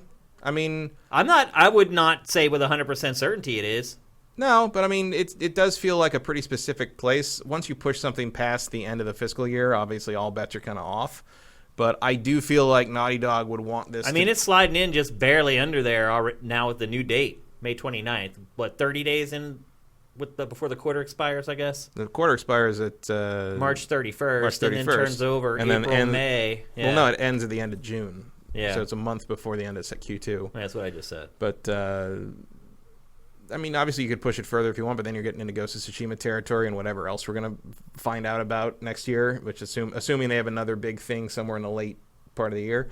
I feel like Naughty Dog probably wants it out in that quarter, like, just to, especially if they're going to be some kind of upgrade for the PS5, that gives you a little bit of space. But do you think it could be delayed until the PlayStation 5 launch? I find that unlikely. I find it unlikely. I'd agree with that, but not completely implausible. It's not impossible, but I would be more surprised if that happened than I was that this happened. Let's put it that way. Yeah, I'd agree with that. Also, let's not forget... It's starting to kind of make sense, though, isn't it? Let's not forget... having that available at launch of PlayStation 5. Hmm? It's starting to kind of make sense, though, to have that available at the as part of the PlayStation 5 launch. Well, it'll be available no matter when it comes out. Right, but I mean, as part of the launch, as all the marketing dollars they're going to put into it. I mean, they're probably going to at least mention it anyway. Yeah, I mean... Because it'll be like, you can play it on this, and it'll look better. Yeah. Yeah. By then, most people will have played it, though. Because people have been waiting for this game for a while. Yeah, but you can play it again. No problem. Yeah, I won't, but some people will. Well, you might. You never know. I never replayed the first one. Yeah, well, the first one wasn't a very good game. Well, maybe this one isn't either. We have no idea. That's true. There's no way to know yet. But I mean, it already looks better. Yeah. I mean, I'm not talking visually. I mean, like the way the gameplay is playing out looks better than sort of the very standard by rote gameplay of the first game. Agreed. Absolutely. Yeah, I just I feel like this is a pretty plausible date. Also, let's not forget who's the good one at predicting when something comes out. That's true. Touche. Absolutely on that one. Then you remember when they first showed this and everyone was just like, oh, it's coming next year. It was like in 2016 or something. Yeah, because it looked so polished. Like, I think this was actually E3 2018. Was that this demo? When was the guitar? That was demo. 2016, I believe. That's 2016. Yeah, because that was when people were saying, "Oh, it's coming in 2017." I was like, insane. 2019 at the trailer. A pre-rendered trailer. And everybody thought I was crazy. Yeah. But no. Here we are, 2019. As Gabe Newell said, these things take time. They do, absolutely. So not Half-Life 3 time, but right. Time. Yeah. So anyway, that was probably the biggest delay, although not by much, because Ubisoft... Certainly the biggest game that was delayed. But Ubisoft was like, oh, hold my beer. We're going to delay 3. Oh, well, as long as you're talking about delays. Yeah, I mean, that literally happened 30 minutes after the last Allow us to push our entire upcoming schedule off a cliff. Yeah, I have a feeling that Ubisoft was like, hallelujah. They may not even have had that plan to announce those delays that day. Oh, no, they did, because... That was there was a call, their financial report. Yeah, so how convenient for them that a bigger game was delayed on the same day. But anyway, Ubisoft, just an hour after The Last of Us Part 2 was delayed, it delays Watch Dogs Legion. Yeah, out of the fiscal year, which tanked their stock a little bit. Yeah, as it should. I mean, a bunch of people were saying that was because, Breakpoint didn't sell as well as they thought, or because Ubisoft makes bad games now or something. It's like, no, it's because the investors were expecting a giant influx of revenue from Watch Dogs in March, and now they're not going to get it. That's why the stock dropped. Stocks are so weird. Shareholders don't care how good the games are. They really don't. Promise. They only care about how they sell. But stocks are also crazy because if you actually follow them, it's so silly how they go up or down based on this stupid news. Yeah, well, because it's all imaginary. It is. It's really trippy when you think about it. Because it's like this stupid little story, and all of a sudden the stock goes down. It's like, that didn't really... Is that going to affect this company 5 years from now? It's like... No. Well, no, but it's like, if you think about that too long, you get dangerously close to the realization that, all value is imaginary. It is. Yeah. It's we operate on this shared hallucination that lets us eat. It's true. It's really messed up. Do you think this... Sleep tight, kids. Yeah, exactly. Don't think about that too much. Don't stare at the currency in your wallet too long and imagine what would happen if we all just decided we didn't want it anymore. And definitely don't take any mushrooms before you do that. We may never see you again. Because then George Washington's head becomes a mushroom, and you never get out of it. No, that's when you leave society and move out to the woods, because you're just like, what am I even doing? Right. So what do you think what kind of impact this has on the prospects for Watch Dogs Legion? I mean, it should make it better. I think it's better, yeah. But is this like a red flag saying that the game maybe isn't what it's been marketed as so far? No. I mean, they specifically called out that, the the fact that it is what it is one of the reasons it's taking them longer than they thought to get it to work properly. So the fact that they're willing to admit that is good. Yeah. I also think it's good that they brought up Ghost Recon Breakpoint as an example of. I didn't even see that, actually. They brought up Breakpoint as an example of we had to get that out faster than we wanted, and it ended up not the way we wanted it to be. So we don't want that to happen to Watch Dogs. So I mean, they are literally acknowledging that, like, I didn't see that quote. That they don't want Legion to basically suffer the same fate as Breakpoint. Smart. But, I mean, probably in part because Breakpoint sold less than they expected it would. Yeah. Although it still did pretty well for being, number 6 in the MPD for being out for like 3 days in the month. Not bad. Yeah. But like, I mean, didn't have a lot of competition though. But I mean, that's sort of like Eves in a nutshell. It's sort of like he'll acknowledge stuff that almost any other president wouldn't. That's why I like him. So he's a straight shooter. So I mean, I think they're delaying Watch Dogs for the right reasons. So and hopefully that will make it better. I mean, one way or the other, I do sort of feel like Watch Dogs Legion is going to launch with some rough edges. I don't see how this concept doesn't. You know what I mean? I think what happened when they delayed this is I thought to myself, when I first saw this game, I thought it was kind of implausible. And then I started thinking back to a lot of the promises that had been made with prior Watch Dogs and how they didn't necessarily come to fruition. And I just think in general, it just made me skeptical about this game. Sort of. I mean, I know a couple people that are on it, and like, they're not the same people that made 2 or 1. That's good. And like, they're very open about the flaws of what was done before, and I don't think they want to repeat that. So I have faith in the people making this game, specifically the teams that are making this game, because I think their heart's in the right place. The question is corporate going to give them enough time to realize that? And from this delay, it feels like, well, they're at least giving lip service to it.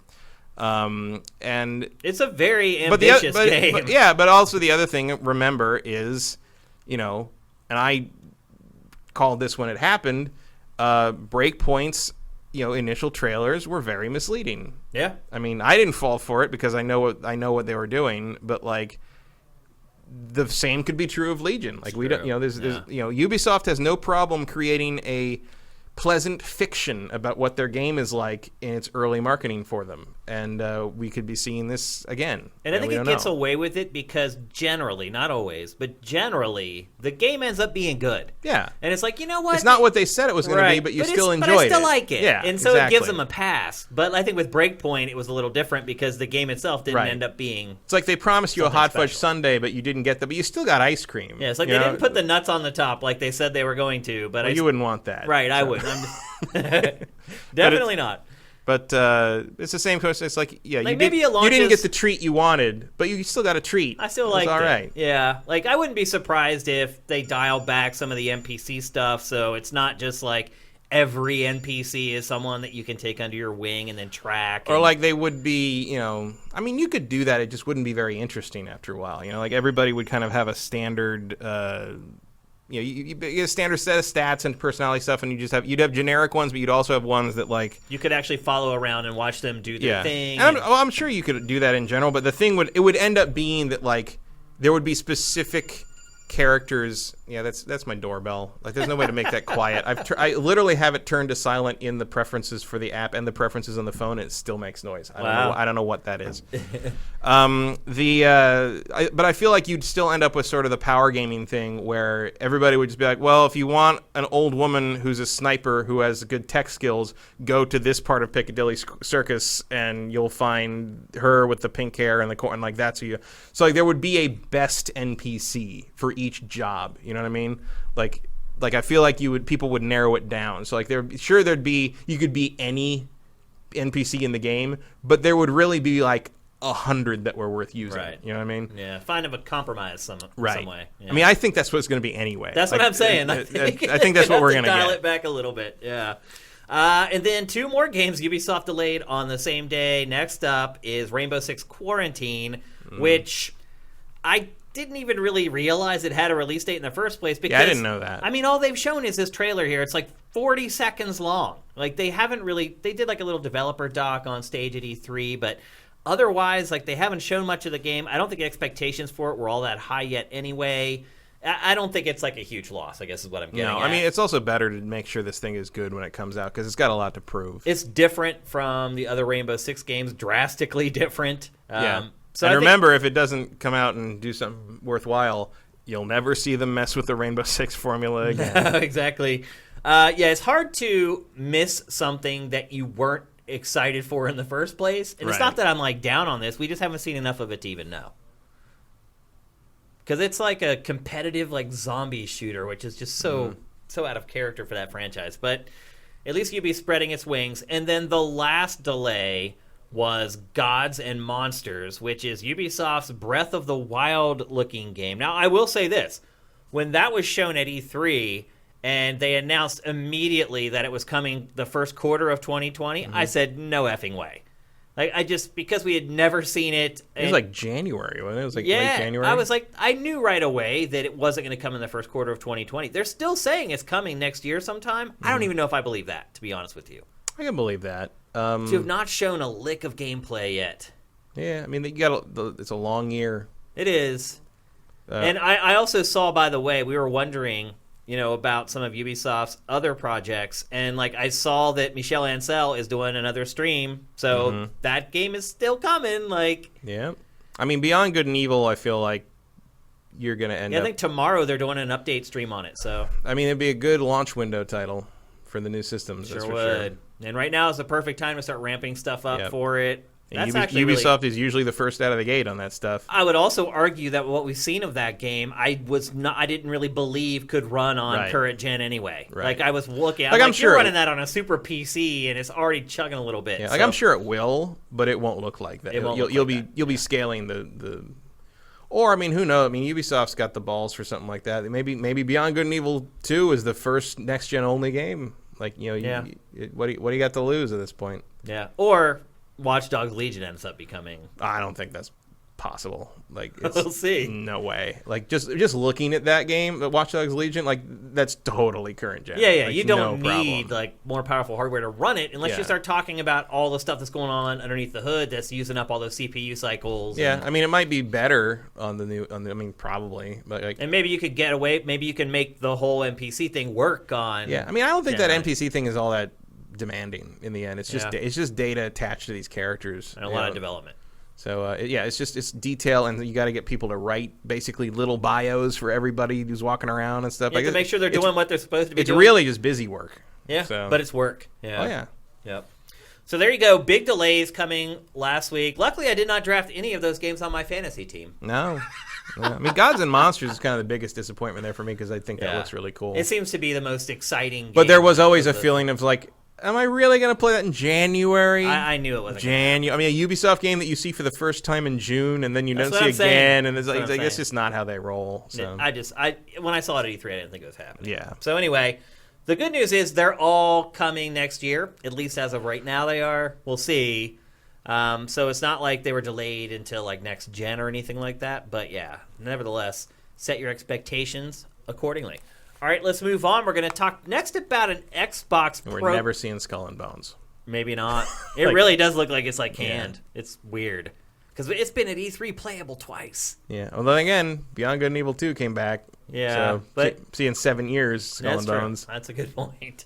We're going to talk next about an Xbox program that was launched a long time ago. And we did talk about it on GameFace because I think I went on a diatribe about layaway.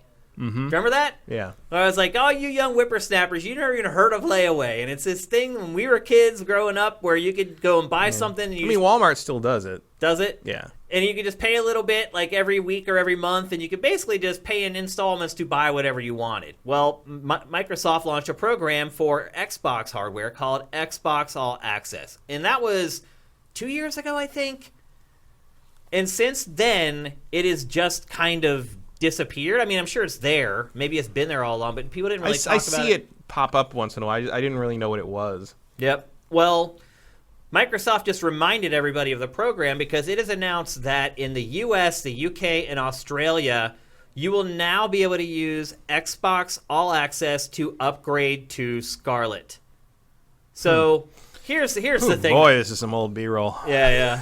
Sunset Overdrive pack in. Well, it's hard to have a B-roll for this because there's no trailers for Xbox All Access, so this is just like a general Xbox hardware B-roll, which actually will make sense, I think, the more we talk about this. I think the reason All Access did not work or did not become a story the first time is because it is so freaking complicated. It's like you're not just making a deal with Microsoft, you're actually making a deal with a bank. And a lot of like the upgrade stuff is dependent upon you having made X number of payments to that creditor, which I can't remember what the bank is. It's a different bank for every territory. You have to have made X number of payments to that creditor. They could not have been late. Your credit has to be in good standing. And then again, you had to make X number of them before you can then parlay that into buying the next console. This launched for Xbox One X the first time. So I guess that would put it about a year and a half, 2 years ago. Yeah. That's about right. 2 years, 2 years ago. And so now they're bringing the program online for Scarlet, Xbox 2, whatever it ends up being called. I think it'll probably be a Xbox 2. No, you don't think so? Xbox something, but not 2. I don't think it'll be 2. Seems like a lot of people have come around to that. Everyone else is calling it Xbox 2 right now. I think it's just because no one else. You don't know what else to call it. I mean, I call it that too, or Xbox Next, or whatever. But that was like, I think what they called this one. Right. I don't think Xbox. Next box, yeah. I don't think they're gonna call it Xbox 2. I think it'll be something equally weird that we could never predict because it's. I don't know. Xbox One felt like something that was made up in a marketing room for no good reason. I don't know if Xbox 2 is really the move. Well, I mean, Xbox 360 was undoubtedly created in a marketing room. Yeah. That was back when like 360 was this thing. Like if you were ever in like a meeting at your company, you heard 360 at least 3 times per meeting. We were talking about strategy and stuff like that. So I kind of got where that came Generally from. used to mean 180. Yeah. Well, like, you heard that a lot too. Is 180 or 360? 360 meant that like everything is working together in concert, and then 180 is a pivot, meaning we've completely changed. Although our sometimes mind. you heard someone say, "Oh, we need to make a 360 and walk away from this." It's like, yeah, 360 is a full circle, dude. Yeah, you're like, right back. Unless you're moonwalking, it's not what you think you're saying. So anyway, they've initiated this program again for Scarlet, and basically what happens is if you buy an Xbox One X from Microsoft. And you keep your payments up, and I think it's 18 months or 18 payments that you have to you have to go through a credit check. You have to make 18 consecutive payments, and then you can upgrade to a Scarlet in time for launch next year. Now, what I don't get is we're way more than 18 months away, or way less than 18 months away from Scarlet launching. So I don't know how you get 18 payments in. Maybe they're saying you can get it in the launch window or something. I don't know. But then you have to buy it by the end of the year or something? Yep. You have to buy the Xbox One X by the end of the year. So December 31st is the last day that you can buy it. And then you will must have made 18 payments, and then you get a credit check. And then if you stick with those plans, you'll be able to upgrade on a payment basis for Xbox 2, Xbox Scarlet, whatever it is. Do you think anyone's going to use this? Xbox Red. Yeah. No one would. I mean, Xbox Red I know has been thrown around, but I don't think anybody would use that after YouTube Red crashed and burned as hard as it did. Why would they call it Xbox Red, though? Scarlet. Oh. I'm saying I need the old buzzer that we had. I'm saying the name of this system is going to come out of nowhere. Like it's going to be some weird-ass thing that we never would have possibly... It's going to be called Xbox Motorsport or something. Like there's no logic behind what they're doing with it. I wish Microsoft had. It'll be something you can't turn into like something like X-Bone, though. I promise you that. Because they like they're going to run it. Yeah, they're going to run it through every possible nickname generator they got. Because they were so mad when people started calling it that. I'm like, how is that not the first thing you do with that name? Like, here's some inside baseball stuff on Sifted. So in our admin. Like Brent was building it, and like in our admin, which people don't see, like the platforms are abbreviated. So GameCube's like GCN or whatever, and Brent made Xbox One X-Bone, and I looked at it and I emailed Brent. I'm like, we can't do this, man. He's like, oh, it's behind the walls. No one's ever sees it. I'm like, we can't do it though, because maybe someday those tags do mean something. And now we're working on site updates and. One of the changes coming is that we're going to have platform pages for every platform. So it's not just going to be Nintendo, Sony, Microsoft, PC. There will be a separate page for every single Nintendo platform and every PlayStation platform, blah, blah, blah.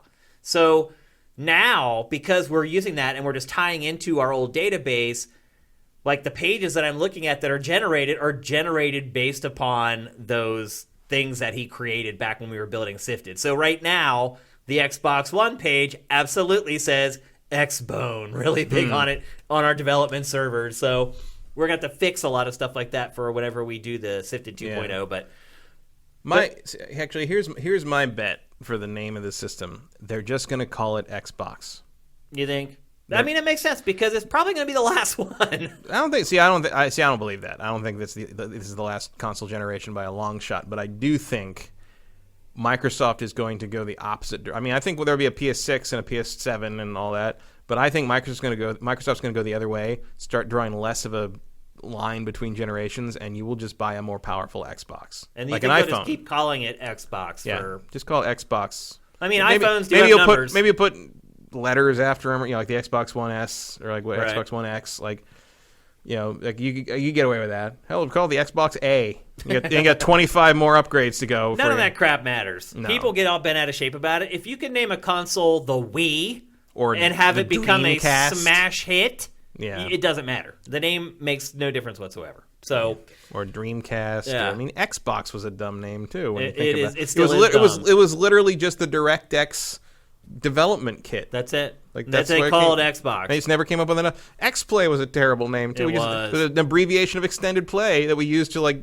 write on the pitch documents, and we never changed it. No, that's not true, Matt. What happened was somebody came up with X-Play, and pretty much all of us hated it, and the showrunner said, no, we're going to use it. Because we never came up with a better name. No, we did. There were better What names. I don't remember now. But I remember those meetings, but we didn't come up with anything better than that. I mean, maybe it was better than that. I absolutely remember better names. I was very angry that the show ended up becoming X-Play. And again, it didn't matter. No. Because if it's a good show, people don't care what it's called. If it's a good console, they're not going to care about. But I don't remember a single other name we came up with for it. I don't remember him either, but that was like... Coming up with names for a gaming show is terrible. 13 years ago. It's so long. I do remember, though, it bothered the crap out of me because I thought the name was so stupid that we went with. 16 years ago. Yeah. So think about that. It doesn't surprise me that neither of us can remember any of the other names. I remember a lot of stuff, but I do specifically remember we didn't come up with a better name, or else we didn't come up with a name we could sell the higher-ups I thought there were better names. Our showrunner thought there were. And then there hit a point where basically they had to make the graphics. Yep, and they're like, that's it. Yeah, it was over. Because we had all of, a month to, create Pretty much. X-Play. I mean, yeah.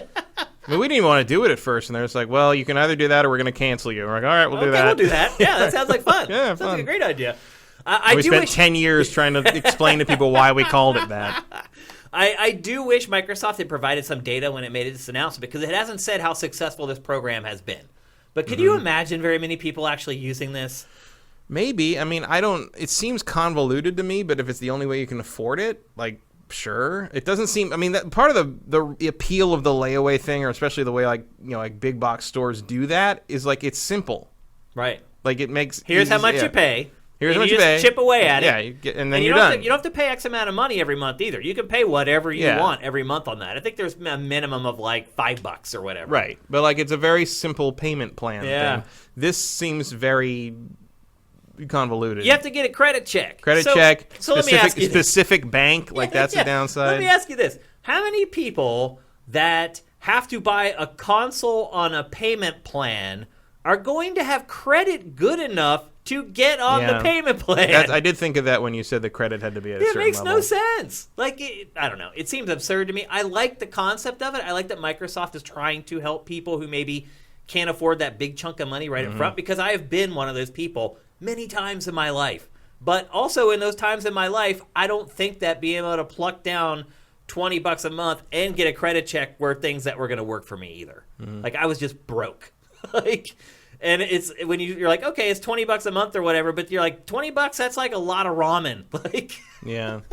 I don't know. It seems like it's a thoughtful idea, and it's great that Microsoft is doing it. I just don't see it being particularly feasible. Yeah. I mean, you do get Game Pass with it, so I guess you'd you have save a library. Yeah, you wouldn't have to buy games on top of it, and you save $100 a year just on Game Pass. Yeah, so there's some value. It's not a terrible deal. It's just if you could buy it any other way, I would do that. Right? Yeah, it's his worst case scenario, without a doubt. I thought the program had actually gone away. I just had never heard anything about it for a really long time since it launched, and I just thought it was gone. So.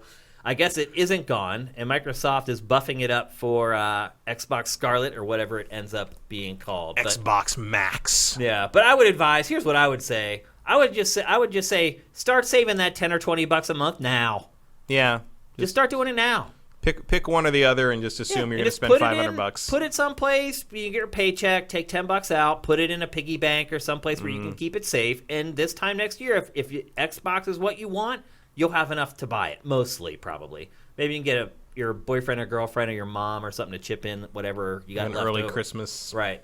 Yeah. So just ask for cash for your birthday. Yeah, that's the best thing to do. Like, I'm at the point in my life where, like, I don't buy anything for anybody anymore because everybody I know has everything they want. So it's just all gift cards or cash or whatever. I think that's the way it is for a lot of people. Or Voltron. Yeah, exactly. Well, it's easier when you specifically mention something that you want. It makes it a lot easier. Otherwise, you're just kind of whistling in the dark. So we want to keep you guys informed on this stuff. Obviously, Gen 9 is coming, and that is a way for you guys to get one of the next generation consoles at hopefully a rate and a price that you can afford and you can manage. All right, let's move on. I feel like we've already talked a lot about Fallout in this episode. Maybe this should have come right back to back after the Outer Worlds. But we're going to talk about Bethesda and just what the hell it's doing.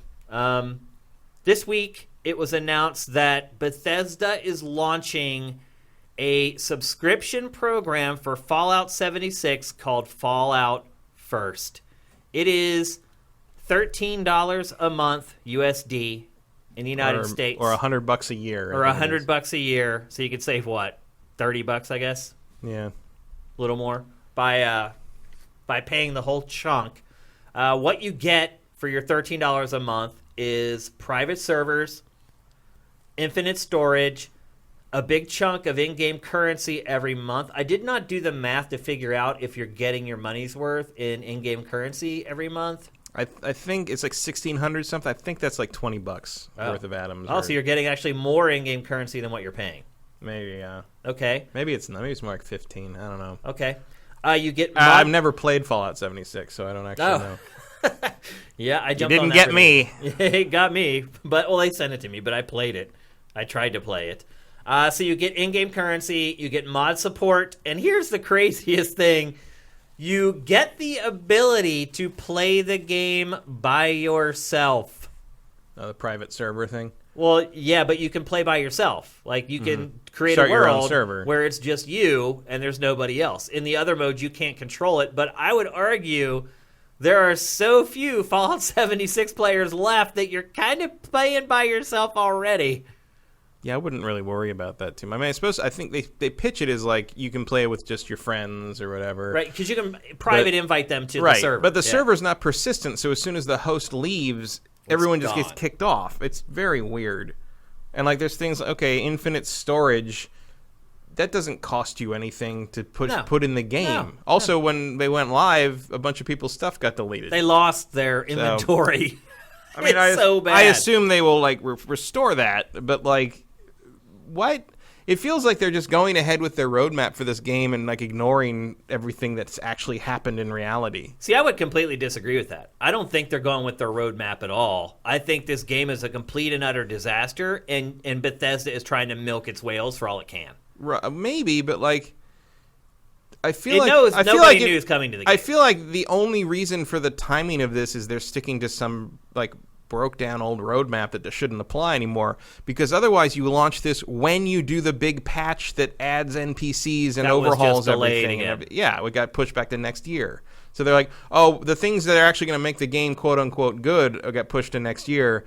But if you want to just give us money for nothing right now, here you go. It's very strange. Like, I really think Bethesda it's an experiment. I think Bethesda is trying to push the limits of how much it can squeeze its biggest fans for, and somewhat. I think it's by use necessity. That information to develop future games. Maybe. I think also they just need a revenue stream because, as I've said before, Starfield is a long way away. Oh, I mean, they need income. I mean, the next Elder Scrolls is even further than that. The next Elder Scrolls is middle next decade. I mean, are you starting to get scared that we might be talking about GTA 7 by the time Elder Scrolls 6 is rolling around? I mean, are you starting to get scared that this is a company that's making the next Elder Scrolls? I mean, it's entered my head. Yeah. For sure. Like, I almost like now, like, damn, I wish you could have, like, farmed out Obsidian to make it. I mean, don't forget, when they announced Starfield and Elder Scrolls 6 at E3 last year, Todd straight up said on stage, the technology to make Elder Scrolls 6 doesn't exist yet. We haven't even started. Yeah. Like, these games are a long way out. Fallout 76, I think, was supposed to sustain Bethesda, as far as an internal thing. Because they've obviously got id stuff and Human Head and all that stuff. But I think that was supposed to be their cash cow for like 4 years. Like, I think this thing was supposed to at least be a 3-year cycle. And at this point, there's a point at which you that's why I think they announced Starfield and Elder Scrolls 6 so early there, is I think they knew what Fallout 76 was going to end up being by the time E3 rolled around, and like, we got to give people something to look forward to. So now we're going to be looking forward to Starfield for another 3 years or something. Like, it's a mess. It is a mess. What has happened over like there? I worry about Bethesda's existence if this keeps going on. I know. Like, well, first of all, that's not going to happen. This game is not going to sustain Bethesda Game Studios for the next 3 or 4 years. It's just not. No, like Doom Eternal better hit big and hard. And I would also argue that if you're a big Elder Scrolls fan or you're really hyped about Starfield, like, even if you are loving Fallout 76, do not buy this pass. Because you're just going to send a message to Bethesda that I'm okay with this, and this is what I want in future games from you guys. And they will absolutely implement it. So there's nothing in the package that makes it feel like a value at all. And the crazy part is, it's going free to play. Yeah. It hasn't happened yet. I don't know why. But you announced the game is going to go free to play, and then later you announce a subscription. Or even alongside going free to play. Like there's a time to announce this, and it's not when it's not. I mean, obviously you get access to the game just by subscribing. It's essentially free to play. Yeah. In the sense that if you make the subscription, you can play without buying the $60 game on top of that. But like, you don't announce the subscription. I'm not 100% sure that's true. I think that's how it works. You get the game with the you get to play the game as long as you subscribe. You get to play the game. Okay, I wasn't sure of that. I think so. Okay, maybe someone in chat can clarify for sure. But it's like, I just don't like. Why do you like the subscription service is not a thing to announce to release on its own. Like, you release that in conjunction with going free to play, or in conjunction with the big NPC patch that overhauls how the game works. Yep. Or you give me some big new upgrade or big new expansion or big new change that makes me want to play, and then you throw that subscription thing up there with the little breadcrumb goodies to make me say, oh, it'd be nice. I'm going to play it anyway. It'd be nice to play with those other extra things, and that entices me to maybe give you $13 for the month. If not, maybe not subscribe for $100 for a year, but like throw in $13 just to play with some little bonus stuff for like while I try it out. Sure, especially if it's free to play and I don't have to pay anything else for it. $13 thrown at it for like what essentially amounts to a starter pack makes a lot of sense. That's standard mobile game design. But just throwing a subscription service at us with no other changes? Like, what are you doing? I mean, the other part of this is that this was a fully priced game. Right. This game was $60 when people bought it. And like, you're trying to squeeze $13 a month. Or more if you bought like the deluxe stuff or the thing that gave you atoms every month. Or if you bought that... If you're one of 30 people but 32 people bought the helmet that tried to kill you last month. I mean, there's so much nonsense attached to this game. But I think you're right. Like, I don't think there's any way you can deny at this point that there was a big, gigantic plan for this game that just face-planted on launch day. Like, it's not even... Like, I'm not even mad about it. It's like... I'm kind of mad about it. Early on, sure, and I was upset that Fallout 76 wasn't something I was interested in. I was irritated. Even when you were playing it to talk about it on the show, and I wasn't because I refused to get involved. Yeah. Like, I was angry that I couldn't play a new Fallout. I love Fallout. I've been playing Fallout since the first one came out in the 90s. Like, the fact that they made a big Fallout game that I had no interest in, and I felt like excluded from, basically, because it was so outside of my interest.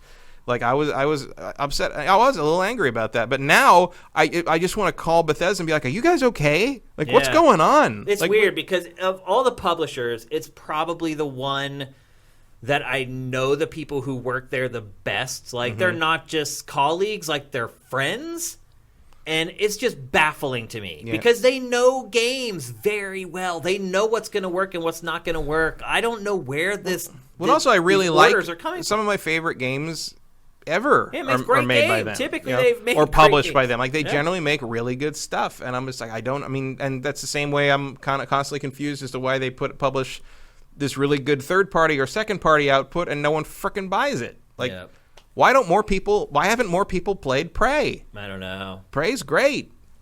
I mean, all that Dishonored 2 is great. All that stuff that they farm out is great. It's all great. And nobody wants it. No one touches it. That immersive sim stuff. I keep forgetting Rage 2 came out this year. Yeah. Because no one talks about it. And I really enjoyed the hell out of that, Yeah, I really liked it. It's, yeah, they've been getting, I mean, it's been a combination of... J. Reed Vick just mentioned Evil Within, which I just completely forgot existed. Yeah. But those games are good, too. And there's also, there's no substitute for those games, at least not until... Resident Evil 2 Remake came out this year, which I would say is better than the Evil Withins. But Evil Within at least has that feeling, made by the same guy who created Resident Evil. It has that, you feel like you're playing a survival horror game that was made the year it came out. You know what I mean? Yeah, for sure. And it's like, warts and all, it's at least something that's admirable. And I just don't understand how something like Fallout 76 happens from this company that puts out... I know not everybody agrees, but I think they put out quality stuff for the most part. They do. I don't think there's any denying that. I mean, this is obviously a blemish. The internet will deny it, believe you me. The internet will deny anything. I mean, that's not a good barometer to use. No, but I mean... it's been a combination of poor decision-making, poor marketing, and not reading the market. Yeah. That's really what it is. Because, look, you're right. Almost all those games, Prey, Dishonored, Rage, they're great games. But, one, they made a poor decision to greenlight them in the first place. Two, they ultimately marketed them poorly. And that's a lethal combination when you're talking about games that sell or don't sell. And you're right. Like, they've had how many stinkers in a row now? A lot. I mean, it's really starting to get to the point where, like, you know, if you had said, like, Bethesda... even the new Wolfenstein didn't sold under expectations. Way under, yeah. So it's just been one bomb after another. And you wonder, because... they're not publicly held, it makes you a little more nervous about it. Like, they don't have, like, those cash reserves that a lot of other companies have that can kind of weather the tough times. And I don't know. I mean, at least they don't have to answer to shareholders. It's true. But, like, that also means maybe they should be. Well, because they're private, we also don't know anything about their finances or how all that works. Right. And maybe that's part of the problem, is that they're not answering to shareholders, and they're just making their own decisions instead of kind of listening to fans and people who have stakes in their company. Well, I don't know. Shareholder-run companies don't listen to the fans either. I mean, that's not going to change pretty that. Accurate, yeah. Because mostly fans can't afford to be high stakes shareholders. Yeah. But I mean, the problem with Fallout 76 is, like, I understand the appeal of it from a revenue standpoint, like from a theoretical revenue standpoint, but like the groundskeeper for Bethesda's office could have sat in that pitch meeting and said this was not a good idea. Yeah. Like, this is not what people want from this property. And here we are. Like, you're still struggling to make this thing not even relevant, but just, like, sustainable. Do you think this will help at all, this subscription, Fallout First? And do you think it'll carry on as something that they're going to brand and use in the next official, like, real Fallout? Which could come, like...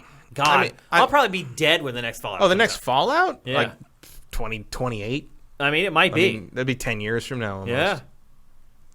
I'll be, like, retired. That's why that's another reason I really don't care that Outer Worlds is so similar to Fallout, because it's the only Fallout we're getting for a decade. Like, we'll have 3 Outer Worlds games by the time Fallout 5 shows up. I promise. So I don't know. Like, I mean, I'm sure the subscription will stick around because it doesn't cost them anything to have the subscription service exist, really, in light of, like, how much it costs to keep the game running in comparison. Do I think it'll work? I mean, I'm torn there, because on one hand I would like Bethesda to not die. On the other hand, like, I would hope people aren't dumb enough to pay money for this. You know what I mean? I'm sure some will. Like, whales aren't whales for nothing.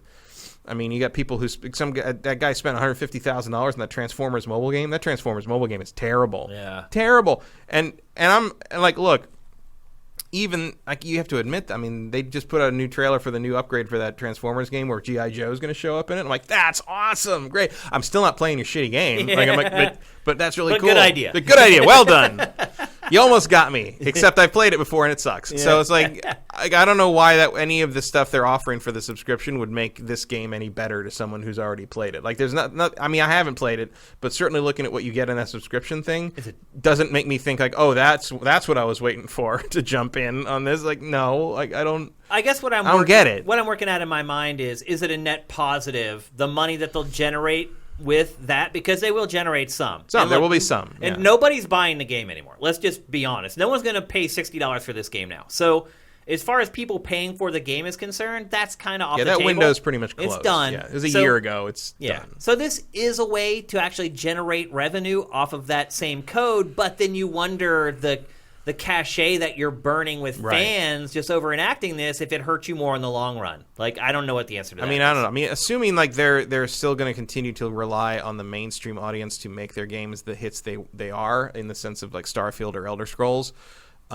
it probably wouldn't hurt their reputation much, because most people that, the 10 million to 15 million people that buy, like, say, Skyrim don't even know that's a thing. Yeah. But like, it does generate a lot of negative press. And we're talking about it now. Even if it's a niche core thing, like it, word of mouth, can matter on this kind of thing. And I don't know if it's going to end up being worth it. Like I feel like we're going to have to see another course correction in like 6 months, just to try to mitigate the. That's when the new patch will finally launch. Probably. I mean, yeah. I mean, like, would it shock you if that big patch happens at like E3? Not at all. Of course, no. I mean, that actually makes sense. Yeah. I think we'll see a preview of it at the Game Awards. Yeah. But I don't know if we'd see the patch before June. Probably not. I mean, what they're talking about is a massive overhaul of this thing. And it needs it. And God knows what bugs are going to be introduced when you do that. Yeah. Like, did anybody in the chat ever look and see if the game's free if you subscribe? No. I mean, I don't see anything. Lots of comments about Bethesda, though. But you can see, even in the comments on chat, people love Bethesda. They're passionate about it. I don't know. It's hard to see it going away, because it does have so many fans that are just so hardcore into it. Also, drop this engine already. Yeah. Like it's so ugly. It was funny watching the trailer and then watching the actual in-game footage here, because it is like night and day. It's like you watch the trailer, you're like, oh, that game's kind of pretty. And then you start watching this B-roll of me actually playing the game, and you're like, dang. Yeah, that trailer where they're showing off like the foliage, the West Virginia countryside, and stuff, it's like, nah, game doesn't look like that, No, folks. It definitely does not. So anyway, that's the latest update on Bethesda. I think ultimately, if I had to decide, I think it was a bad idea, because and I also feel like I think the limited revenue it's going to generate is not worth even taking the risk of pissing off your hardcore fans. Well, also I feel like it would have worked maybe a little better if you then had Doom Eternal to take the sting out of it. Yeah, and then you at delay the end of next month, and then we lost that. So the only real Bethesda news or anything we're getting for quarter 4 is, hey, give us more money for bullshit. Pretty much. Yep. So there you go. It's going to be a long time till we see something from Bethesda people are going to get excited about. Yeah. It's sad. Yeah, just go play the Outer Worlds, I guess. Yeah, that's a good point. All right, let's move on. We're going to Obsidian's ready to move in. Yeah. I'm excited to see what Obsidian does with Microsoft, with all those resources and everything. It could become one of the premier developers in the industry, I believe. We'll see. Next up, we're going to talk about Death Stranding again, coming out now in about 10 days. Matt, when you walked into the studio, you were telling me that you've been listening to podcasts, and everyone's under embargo for this game, and they're technically... But you can feel them struggling against it, and like a couple people felt like they were not... It felt like they wanted to warn me. Yeah. Basically. Yeah, so the game comes out in 8 days, and everyone's under embargo for reviews and impressions. But Matt has been watching some podcasts lately where the editors have had, and I've been in this position before too, where the editors have had problems not sharing their opinion. And usually, speaking from experience, that's because the game is really bad. And you want to warn people off of it. Yeah, if you're enjoying something, you just sit there smugly and don't do anything. Yeah. When Death Stranding's embargo is mentioned, I've heard multiple people go, ugh. Like just like they can't wait to talk about it. This thing's going to be tens and ones, I'm telling you. So here's a pro tip for you people. If I'm ever talking to you about a game and I say it's under embargo and I can't tell you what I think of it, if I'm sitting here smiling like a butcher's dog, it generally means the game is boss and you probably should start plucking your pennies into your piggy bank to buy it. That has not been happening with Death Stranding. No. I mean, obviously Dan Rickard is gonna. I mean, he hates everything about this game already, so he got discount. But I've heard other people that I consider very level-headed, kind of reacting this way, kind of as just sort of a gut reaction of like, well, we can't talk about it yet. So like, yeah. I mean, the embargo is November 1st, so it's not like we're not going to know before. I mean, that's a week before the game comes out, so it's not like we're not going to know. Yeah, reviews will be out like Friday, I guess. Yeah. So it's not like you're going to have to like make your decision within like an hour between the embargo going up and the game coming out. But I am very I didn't even really want it. I just ordered it because it was selling out. It's the special edition which comes with the baby and everything. So you did pull the trigger on the baby. I ordered the baby back in like when it came out, when it was first announced, because that stuff sometimes. But you were saying out. Last week you were thinking about canceling it. I think I still might, because now. But you haven't yet. I haven't yet. Okay. Because like you said, like you could just sell it to a fan for like more than you pay for. I'm like, that's true. So, but then how much? If this thing turns out to be poorly received, that thing's gonna end up being worth less than the plastic it's made out of. It's possible. I might just kill it and go with the cheapest digital version and call it a day. Pun intended. Yeah. I might just kill the baby. Might strand that plastic baby in the Amazon warehouse. So in the midst of all this stuff that's been going on while people are waiting feverishly for the reviews to come out, which again should come out on Friday, it was announced this week that it is coming to PC in 2020, the summer of 2020. So extremely unusual for a Sony-funded project. I mean, it just doesn't happen. Yeah. It's a little over a year. All the Demon Souls people are like, what? Yeah. So it's a little over a year, a little under a year. Mm-hmm. Actually, a lot under a year. Summer, yeah. Yeah, about half a year away. About 9 months. 7, 8 months. About how long it takes to gestate a baby. Funny. That is actually accurate. More like congenius. Yeah. So this is so dumb. This game's going to be so dumb. We'll see. I'm waiting for it. We haven't played it, though. Yeah. Have you played it? No, No, we don't, because you don't have it yet. We don't. We are not under embargo because we don't have it. Yeah, so don't try to read into like any of my facial expressions from this episode or anything. I'm not sending you guys signals or anything. He's really thrilled about all the ladder climbing. So it's coming to PC less than a year. Are you surprised by that? I am. Yeah, me too. Sony first party stuff really that doesn't happen much. Well, I mean, especially not like some stuff has, but not like big budget tentpole stuff. Like you're never Microsoft, we get it. Like, they just want you in the environment, and they make Windows anyway. Yeah. Like, but Sony has never done that. I mean, if this is a thing, where's my PC version of Bloodborne? Or all of them. Yeah. Like, where's God of War for PC? Where's all of Sony's first party? Where's Spider-Man for PC? I mean, this might be and almost certainly is related directly to the fact that it's Kojima. That's what I was getting at. He wants a wider audience. That's what I was getting at. Or is it that they've done the research on this game and they're like, yeah, sure, the otaku are freaking out about it, but when we actually focus test this game with the people who actually buy games, they're not interested. They think it's weird. They don't want to commit their money to it. I think PC gamers are more esoteric about things like that. Well, it's the only other platform that's available to them. Right. I mean, they're not going to release it on Switch. They're not going to release it on Xbox. I mean, that would be pretty funny, though. What, if they release a Switch version of this? Oh, gosh. You thought Witcher had to be downgraded. I don't know. I don't know if this is Witcher and its Cheeto trees. Have you seen that meme? No. Like, for some reason, a bunch of trees in the game are, like, bright orange. And it looks like a bunch of Cheetos stuck in the landscape. So it was I don't know, like that. Sometimes when you turn settings way down, strange things occur. That's true. Yeah, sometimes games look better when you turn the settings way down. I hate to say it, but at least it gives them an art style sometimes. Whereas before, maybe they just look like drab and not very technically advanced. But I don't know. I mean, Sony has not done this. Do you think Sony will do this again? I really don't. No, I feel like this is specific to Kojima. Yeah, and I don't think it's specific to Kojima. I don't think Kojima was like, I want a wider I really want audience. a PC version. I think he's like, look, if you guys want to make your money back, you might. This can't hurt. Yeah. We can make a PC version real simple. Yeah, because we developed it on a PC, and it's no skin off my teeth. I mean, PS4 is not a tremendously different architecture, so it's not like converting something from PS3. No. So I kind of already said my opinion on this, but do you think that this is a sign of a shift in focus for PlayStation, or do you think it's just a one-off? I think it's a sign in a shift in focus on this game. I don't think we're gonna suddenly see like a PC version of Last of Us 2 or anything.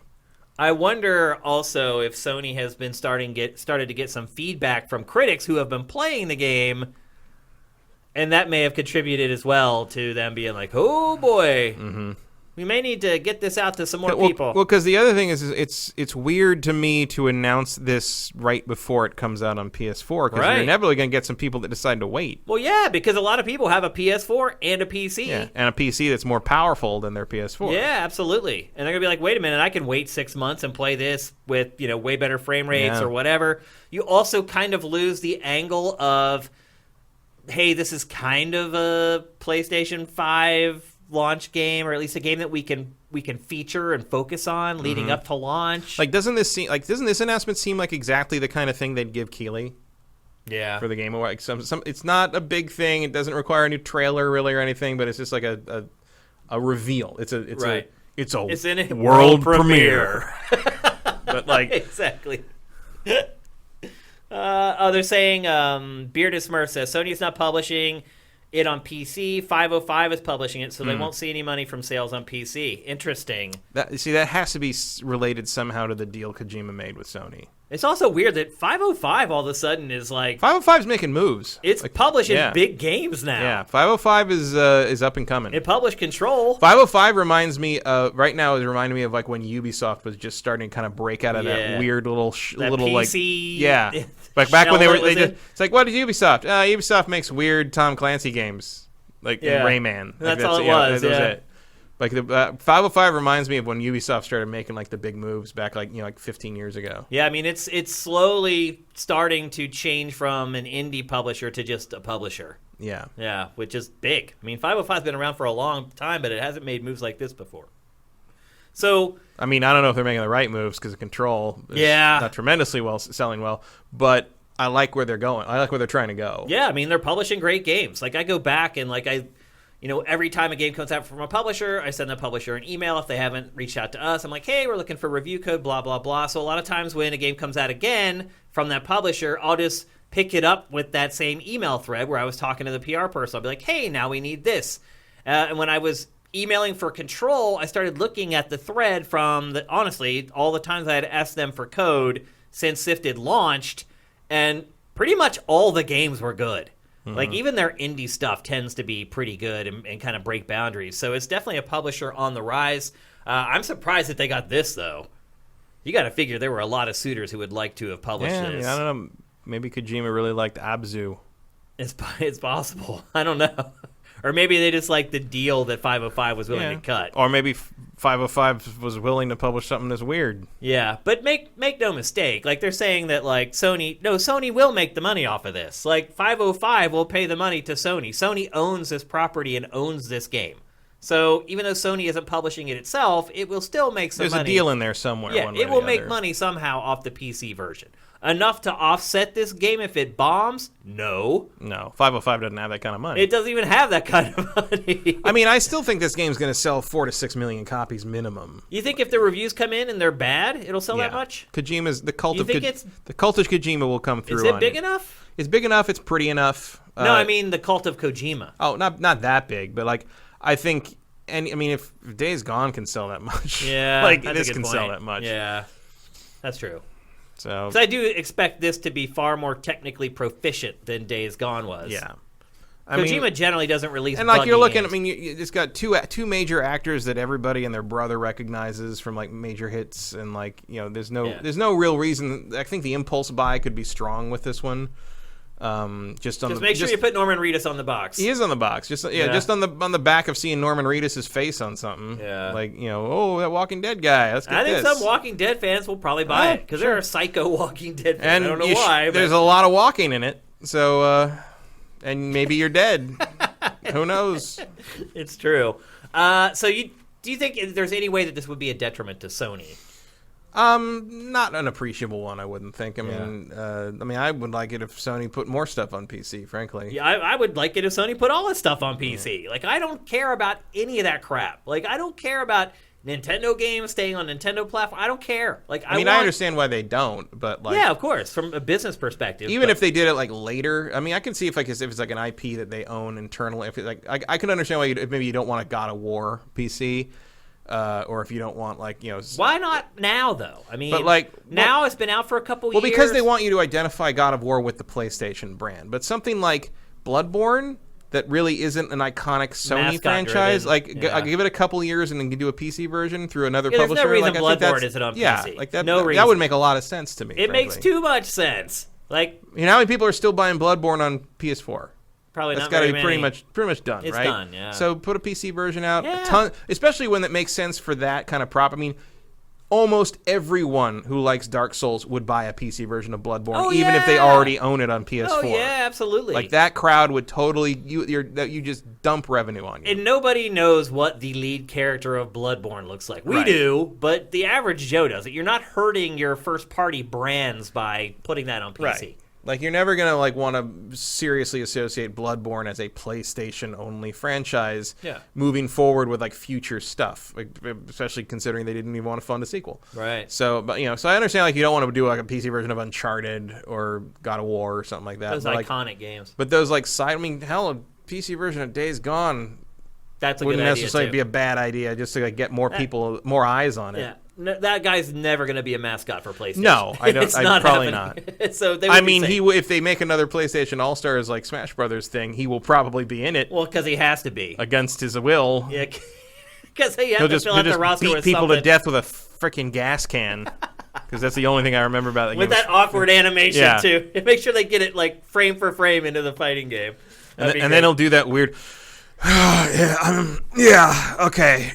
we'll do that. All right. It's like every time. That was the delivery. I mean, I know he's supposed to be sort of crazy, but I got tired of the delivery after hour 30. Yep. Wow, you made it that far before you got tired. I got pretty far into that game, and I after played a while, a lot too. But I got tired of him way before then. I tired of him, but look, as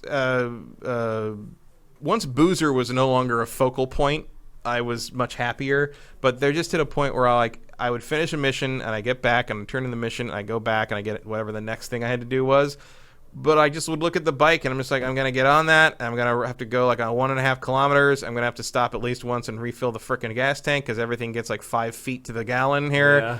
And I've done that so many times. I don't want to do that again. Tired of it. If I could just ride straight to where I needed to go and get to the next bit of story, I probably would. But the fact that I knew it was going to turn into a thing where I had to stop, get the gas tank. Hope you don't get attacked. Hope you don't get attacked by a bunch of dudes and some zombies, and that turns into a 10-minute thing. And then I end up having to throw the can to run away. Yeah, and it just got tired of it. It was just too much rigmarole. So anyway. Death Stranding, coming to PC, summer 2020. I think both of us agree that it shouldn't impact anything on the PlayStation side. Not huge. Yeah. I mean, it's different audiences for the most part, and at most, you're probably going to get double dippers from the Kojima faithful. And there's a lot of people out there. Assuming everyone doesn't hate it. I mean, I think there's a lot of people out there that are like, shoo, now I don't have to buy a PlayStation console. I can play it on my PC. That's true, too. Because I think a lot of people Kojima don't necessarily want to play this on day one. I think a lot of people will be okay just checking it out whenever. Mm-hmm. Well, I mean, I think if you care about it, I think you do because you don't want spoilers. I assume the batshit. The spoilers in this are going to be insane. The batshit weirdness that we'll have to be inherent. careful when we talk about it on the show for sure. Yeah, I'm just hoping I can stomach playing it long enough to have spoilers to not talk about because I really can't emphasize how much I am not looking forward to this game. Yeah. But I don't know. It might surprise me. I like weird, esoteric, crazy bullshit. So it's right up your alley. Maybe it's my kind of boring, like No Man's Sky was. That's true. I don't know. That's a good point. Yeah. Well, you're gonna give it a go though, right? Oh yeah. Yeah. You have to. It's gonna be one of those seminal games of the generation that. Well, no. One way or another, people are gonna be talking about for a while. It's gonna be the only thing worth talking about in Q4, really. But because it's one way or the other, whichever it is. But yeah. Seminal game of the generation. I don't know about that, but I think it's going to be in discussion for a long time, either for better or for worse. I think it's going to be talked about for a month, and then people will forget about it. Interesting. Unless it's that's something the case, very different. If that were the case, they would be Kojima's worst game, because that's never happened with a Kojima game. I still talk about Boktai. Yeah.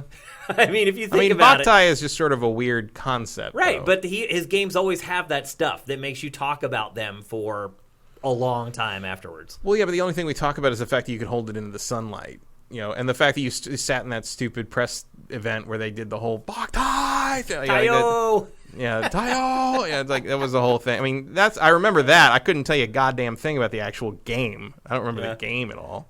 GX Gear is saying Konami was right. I mean, I don't know if Konami was right, but Konami had a point.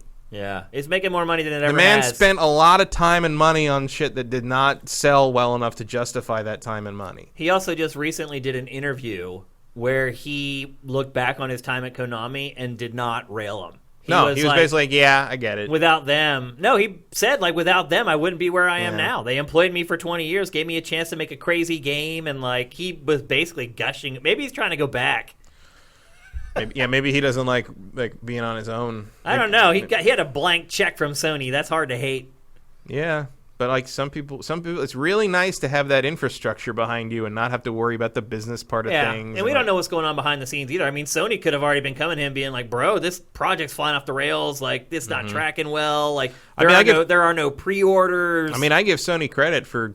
Yeah, he got that game out in a reasonable amount of time. Yeah, somehow when they didn't have he didn't have a crazy overlord over him. He got the game done in an understandable amount of time. Yeah, which is like a first for him anyway. Well, also, like I feel like you don't talk back to Sony on something. It's like, we'll give you all this money to do this, but we need it by this. Yeah, and we are not, we are not Konami. We are not relying on you to be our one source of like high profile game. Yeah, we don't need you. Yeah, you need us. Right.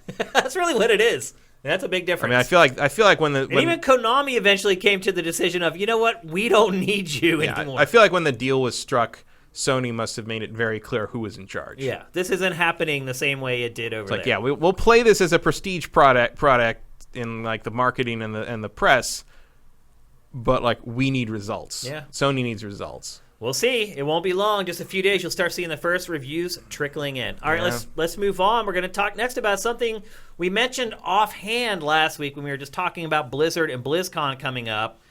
We said, hey, maybe we get to see Overwatch 2 at BlizzCon this week. Mm-hmm. And then yesterday, ESPN reported that, in fact, it has sources that are confirming that Overwatch 2 will be shown on Friday. Not only did it say that it's going to be shown on Friday, it had a plethora of details on the sequel. Some, I believe, more than others.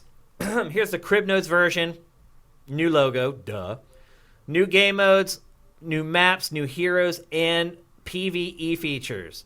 There will be a 4-player story experience set in Rio de Janeiro, and there will be a first new mode announced in like forever called Push, and that's set on a new map in Toronto.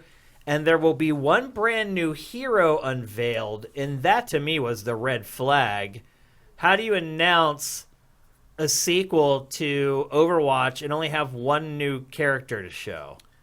I think that you can do it as a slow drip because clearly it's not coming out next week or anything. Yeah, but because that's kind of the bread and butter of Overwatch is the slow info drip of characters and was this coming out? We're gonna do some ARG stuff and blah, blah, blah, blah. But I think it might. We call it Overwatch 2. I think it might just be an add-on. Like it might just That's be what I'm thinking too. Like an upgrade. It sounds like it's a download. Yeah. But it has a new logo and you can do that. I mean, just now you have Overwatch 2. Yeah. Maybe Overwatch 2 become, a multiplayer changes, all that, and the mode gets added and the screen, your title screen changes, but you don't pay anything extra. But if you want that 4-player co-op mode, if you want the new hero, if you want that kind of thing, you got to pay for the Overwatch 2 upgrade or whatever. And do you think that you don't even know if it's going to be called Overwatch 2. It might not be called Overwatch 2. It might be Overwatch : subtitle or something. No, it is Overwatch 2. Is it they saying it's Overwatch ESPN 2? Has the logo. And it's the Overwatch logo with a little tab on the side with a 2 in it. So Half-Life 2, basically. Yeah, basically ESPN got a marketing document somehow. Oh, all right. And so it had all this stuff on it that kind of spilled the beans. Well, I could definitely see it being because you don't want to alienate your existing users. So like I could see them sort of making it just sort of an update that you get, sort of the way StarCraft 2 developed. No, I think you're 1,000% right, Matt, because I'm looking at this information and I'm like, how the hell is that a sequel? Right. Like, really? One new mode? Like, PvE? A 4-player that's not a sequel. That's an expansion pack. Mm-hmm. And so I I agree with you 1,000%. Like, I don't think that this is really like what we typically look at as a video game sequel. I mean, this could be like more like, I don't know, Overwatch. It's more like Overwatch version 2.0. Yeah, instead of 2. Like chapter 2. Right. Like, Fortnite did that, so I guess we wouldn't. They might. I mean, it could become the nomenclature that all other games as a service like the game as a service moving forward becomes the next chapters. Yeah, that's possible.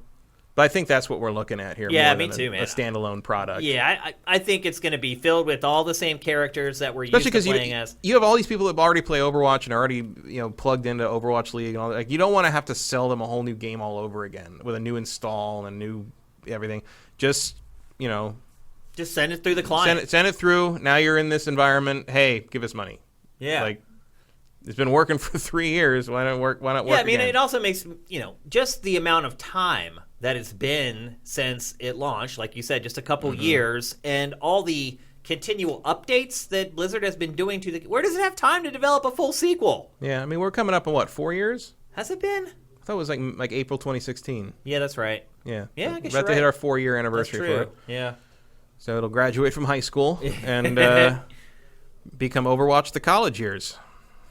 Yeah, that's true. Do you think that this will invigorate the game? Your girl's a big Overwatch player. Is she excited about it?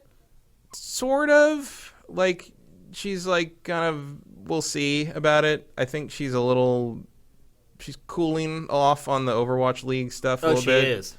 I think because it's been 4 years. Well, no, it's more that the meta ruined it this year. There's a whole thing. You can see like they implemented that 2-2-2 thing. Yeah.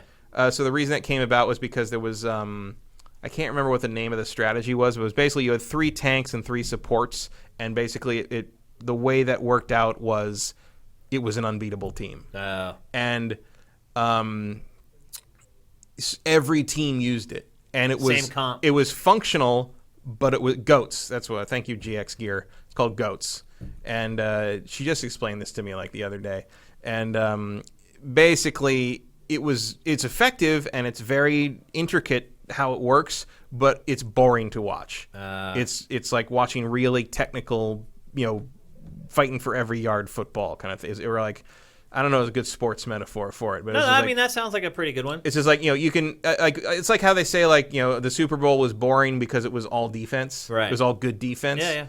It's like that sort of. Yeah. It's the equivalent of that. I got it. I got your analogy. And like, just nobody cared about watching it, and like, but you couldn't switch off of it because it was such a dominant strategy. Right. That the meta basically... It's like, well, I'm not going to lose to entertain you. Right. The meta basically broke the entertainment value of the esport. Yeah. And that's why they implemented 2-2-2, so you couldn't do 3-3 anymore. Oh, I see. But then there's complaints about that. But it's basically like you'd already kind of lost the hype.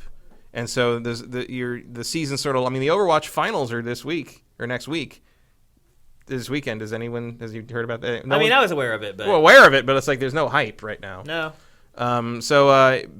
Basically it's they had a lot of trouble with that this year, and so it wouldn't shock me if Blizzard's solution to this is basically clearing the deck and going episode 2, chapter 2, like really, and wiping the slate clean. Yeah, like we'll start over. We'll do a whole new Overwatch League sort of thing. Like we'll try to revamp it and stuff. I don't know how much money they're willing to pour into that. I mean, certainly they're probably going to pull back on like the international aspect they've done. Because they were having the teams play in the actual cities this time. Because for the first couple of years they just did.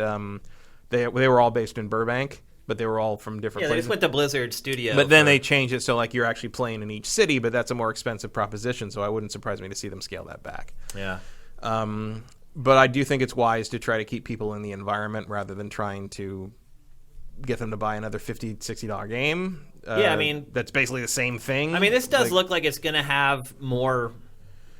solo elements. Yeah, I mean, the PvE stuff that they've done as special events have been well received. Like, it's mostly like flashbacks to the robot uprising that like forms the backstory of the game. Rio de Janeiro, I believe, is where that happens. So this might be, basically telling the story of the old Overwatch team's role in that. It's crazy because if you remember when Overwatch was first announced, that debut trailer was like, it's kind of like what we're seeing now. It was one of Blizzard's crazy cinematics.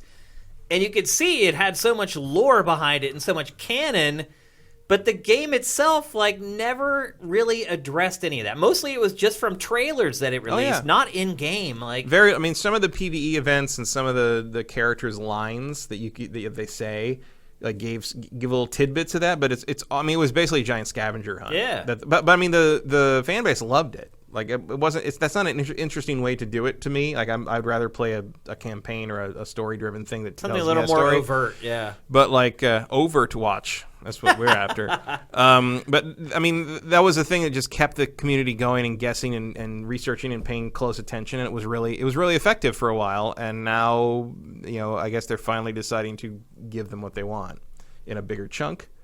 What are you predicting for Friday?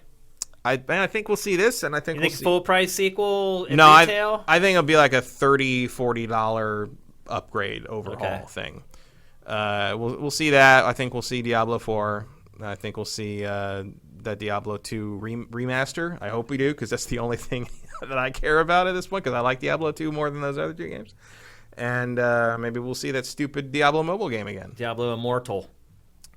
Yeah, and maybe we'll definitely see it again. I'll tell you the main thing we're going to see a protest outside the Anaheim Convention Center to free Hong Kong. Yep. So anyway, BlizzCon starts Friday and is going down all weekend. We will have as always with every event, we will have everything curated on Sifted as soon as it breaks. With most of this stuff, it'll be pinned to the top of everyone's Sift, so you won't be able to miss it. But again, it kicks off Friday and then runs all weekend. Mm-hmm. It's usually done by end of day Saturday, though. Yeah, like the big announcement. Sunday is just like the hang day and play games day. So Friday and Saturday is when the big news will break. You'll have your Hearthstone add-on. New cards. You'll have your... probably nothing StarCraft, I don't think. There's been no leaks about that. Kind of do. A little bit, but... You think we'll get a new WoW expansion? Or are they... They'll definitely talk about WoW. Are they just going to ride the classic thing? Or they give an expansion to the classic? That's what I was... honestly, that's what I was thinking. Like, they may expand vanilla WoW. In a totally different direction, or like Burning Crusade? Like the same direction, I think. Yeah. Because people just want more of what is there already. Yeah. It's so weird. And then eventually they'll have to do WoW Classic. Right. Because WoW Classic will evolve into something else. Far, and then like... It's hilarious. Yeah, they're going beyond like Coca-Cola with this one. Yes, like, they can't go classic. WoW Coke. Zero. They never did name anything like new WoW or anything like Coke did. Well, WoW Classic or WoW. What was the latest one? I can't remember the name of the latest expansion. I don't know. Anyway, I don't care anymore. I don't either. I haven't played that game since Cataclysm. Oh wow, that was the second big expansion. No, it was like the third or fourth. Third? It was fourth, I think, because it was. Yeah, it was third. Third? It was Burning Crusade, Wrath of the Lich King. Oh, right. How did I forget Wrath of the Lich King? And then, I think it was it Cataclysm, and then the Panda one? Miss or was that the Panda? And then Miss of Pandaria, and then you'll lose me after that. Lost us both. Sorry, that's it. Again, on Friday, Saturday, you'll see all the stuff from BlizzCon up on sifted.net. Let's move on to our last topic from episode 188. You guys knew it was coming. Big release from last Friday, Call of Duty Modern Warfare. We've talked about the parts of this game several times. So I played the beta, and I talked about the multiplayer. So we've kind of gone over all that stuff a lot. I will talk briefly about the multiplayer after Matt and I discuss the campaign, just to kind of let you know if any tweaks have been made since I talked about it last. I did play a little bit of the multiplayer. Did you? Yeah. Wow. Just to see. I wish I could have caught you in there in a game. Well, I was on Xbox. I don't know if yeah. No, it's cross-platform, though. Oh, that's right. Yeah. That's right. You can see when you're in a queue, you can see everyone's little icon. I don't think I would have been matched with you skill-wise. Maybe not. It didn't go tremendously well. Yeah. It honestly... Also, it didn't play like what I remembered Call of Duty playing like. What do you mean? It felt chunkier. It felt slower to me. It is slower, yeah. Did you play Ground War? I did. I played some Ground War, and we're going to talk about that. I played some quick play. Okay. I did not play the co-op stuff. I did not play the Ops. Spec Ops thing. Also, like the Spec Ops, like you have to download them in like chunks. So this is someone reached out to me about this on Twitter. Sent me a DM. They're like, Shane, why did I buy Call of Duty and I have like 6 different downloads. Yeah. So there's a separate download for the campaign. There's one for two for the campaign, one for Spec Ops, one for multiplayer. Here's the thing: there's 2 for Spec Ops, but when I downloaded them for like the pre-order, or whatever, and I wasn't even pre-order. I got it the day after it came out. It was 2. It was the main download. It was 2 modules for the campaign, and it was 1 module for multiplayer and 1 module for Spec Ops. And then when I went to try Spec Ops just to see what was in Spec Ops, it said you don't have all of the stuff. And I had downloaded a second Spec Ops pack that was not there when I went before. I'm like, did that thing come in that hot, or did something just get glitched? I don't know. Yeah. Very weird. And because like the initial install, like the main install, still like 40-some gigs. It's not like they're breaking it up so you have like more. Well, Black Ops 4 is already freedom. like 108 gigs at this point. Like all the Call of Duties end up becoming huge files when it's all said and done. So anyway, you're right. Like it's interesting that is also on Xbox. Yes, it's also on Xbox. Because my experience was on PS4 Pro. So yes, you have to if you buy the digital version of this game. You have to download it in all these little like chunks. 6 chunks. Why basically. do you think that is? I have no idea. Do you think it's because there's different progression systems and stuff for each one? Maybe. I mean, it feels like it would be like, you know what? Maybe it is. Maybe they intend to carry this thing forward to the next gen consoles, and because the next gen consoles can install those things separately, they're just basically partitioning the data out in preparation for that. Yeah, it's like they've been like each part of the game is its own living It feels like thing. you should be able to choose which mode gets installed first or second or whatever, but you can't. Yeah. But maybe that's just like that's there as in preparation for a year from now. It could be. If the PlayStation 5 does that, the Xbox might do that too. It's true. Let's talk about the campaign. It is the one thing that we have not spoken about here on GameFace at all. Because we couldn't play it. Right.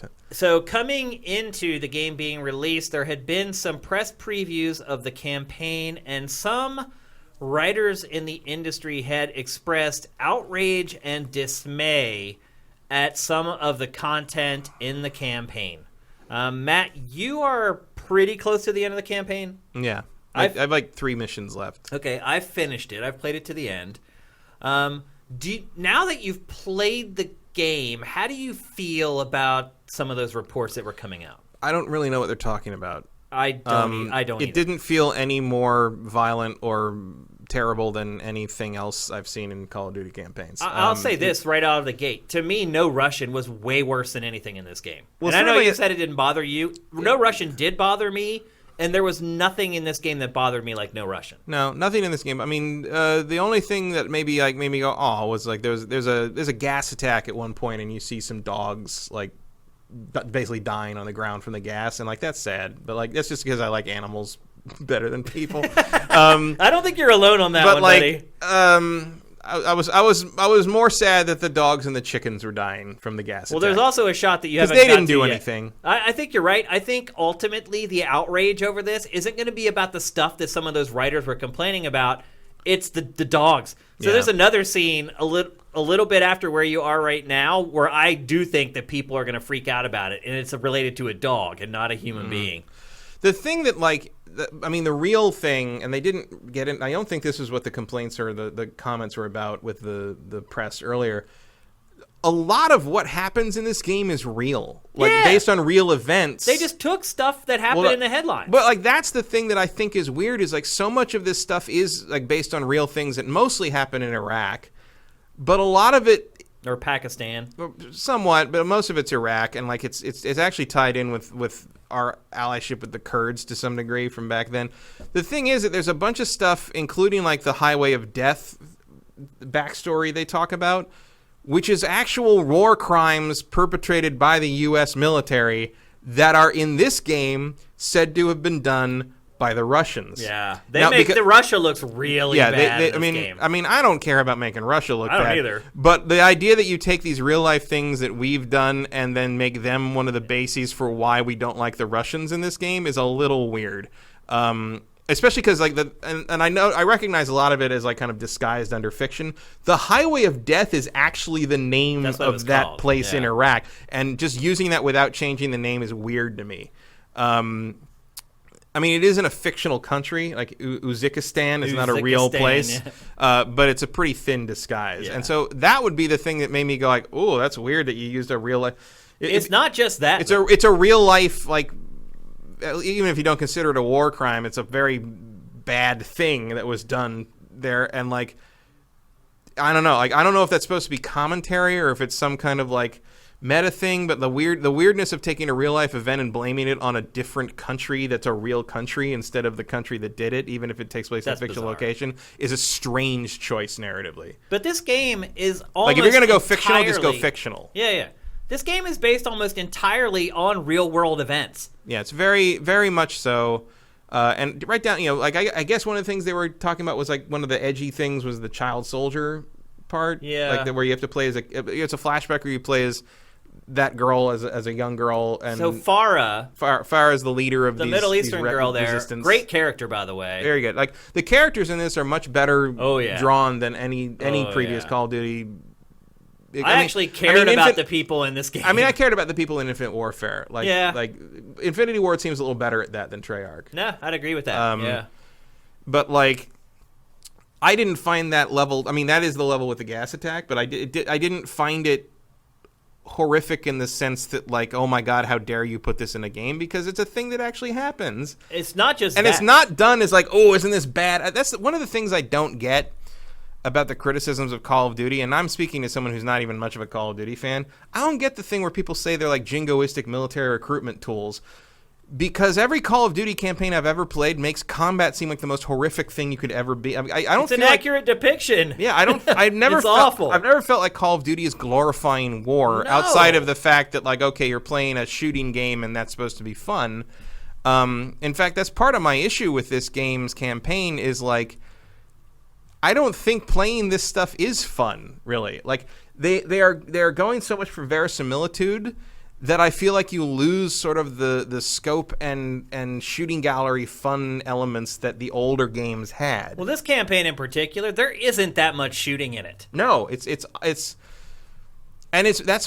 more realistic in a way. It's about skirmishes that break out with no warning, and you're at this disadvantage, or you have to create this disadvantage for them, or whatever.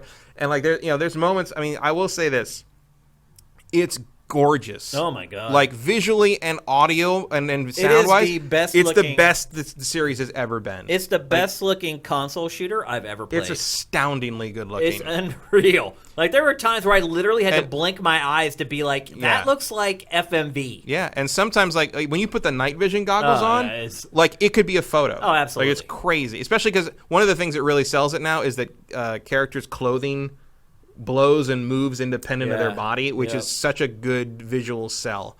But like, I don't know if you felt like this on a TV that didn't do it, but my TV does the HDR thing, and like when it's supposed to be dark, you can't see who's shooting at you. Like, and that's that would actually believable. Be a criticism of mine. Well, that's believable, but also B, not fun to play. I was squinting my eye. Like I have to play at all times of day and night a lot of times to get like gameplay in to do this show, and I had to play some of this during the day, and I set my TV up to like daytime bright light, and I could not see anything. No, even on HDR, I had to wait until the sun, because if I try to play it, in the morning, and the sun is just at a certain point coming through my back patio doors, and I had to switch back to Outer Worlds because I couldn't see anything. It is a really, really dark game. It's a game of contrasts. Yeah, for sure.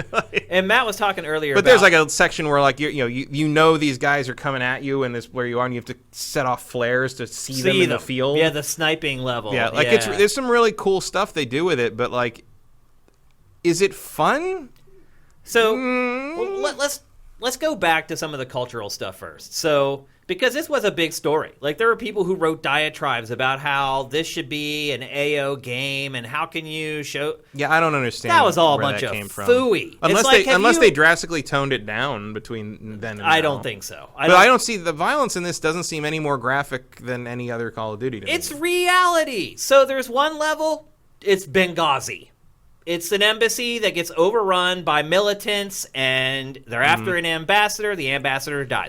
There is the raid on Osama bin Laden to kill bin Laden. Now, you don't kill bin Laden. You kill somebody else when you get to the top floor. But it is exactly like them killing Osama bin Laden based upon the media that they've released of that so far. You land in the heli, you barge into the complex. There's a lot of Zero Dark 25. Yeah. That kind of thing. I mean, there's like 6, and I don't want to spoil everything, but there are literally like 6 or 7 instances of segments of this game that were literally pulled directly from the headlines.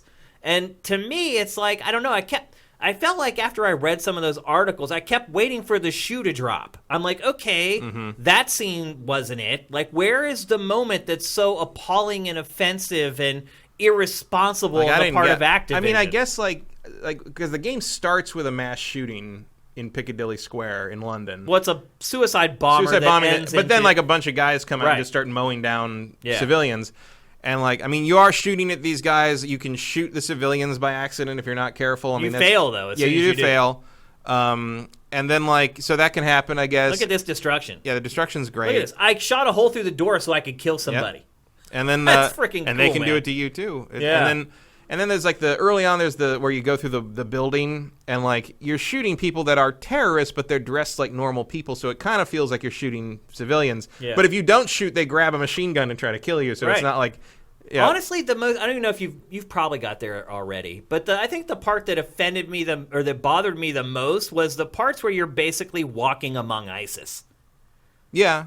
Where did you do the part? Yeah, where you have to pick up the cinder blocks and everything, and you're basically in ISIS. Where you have to pretend to get through the town. Yeah. And like to see that's very early on. It is early, yeah. To see ISIS doing what it does.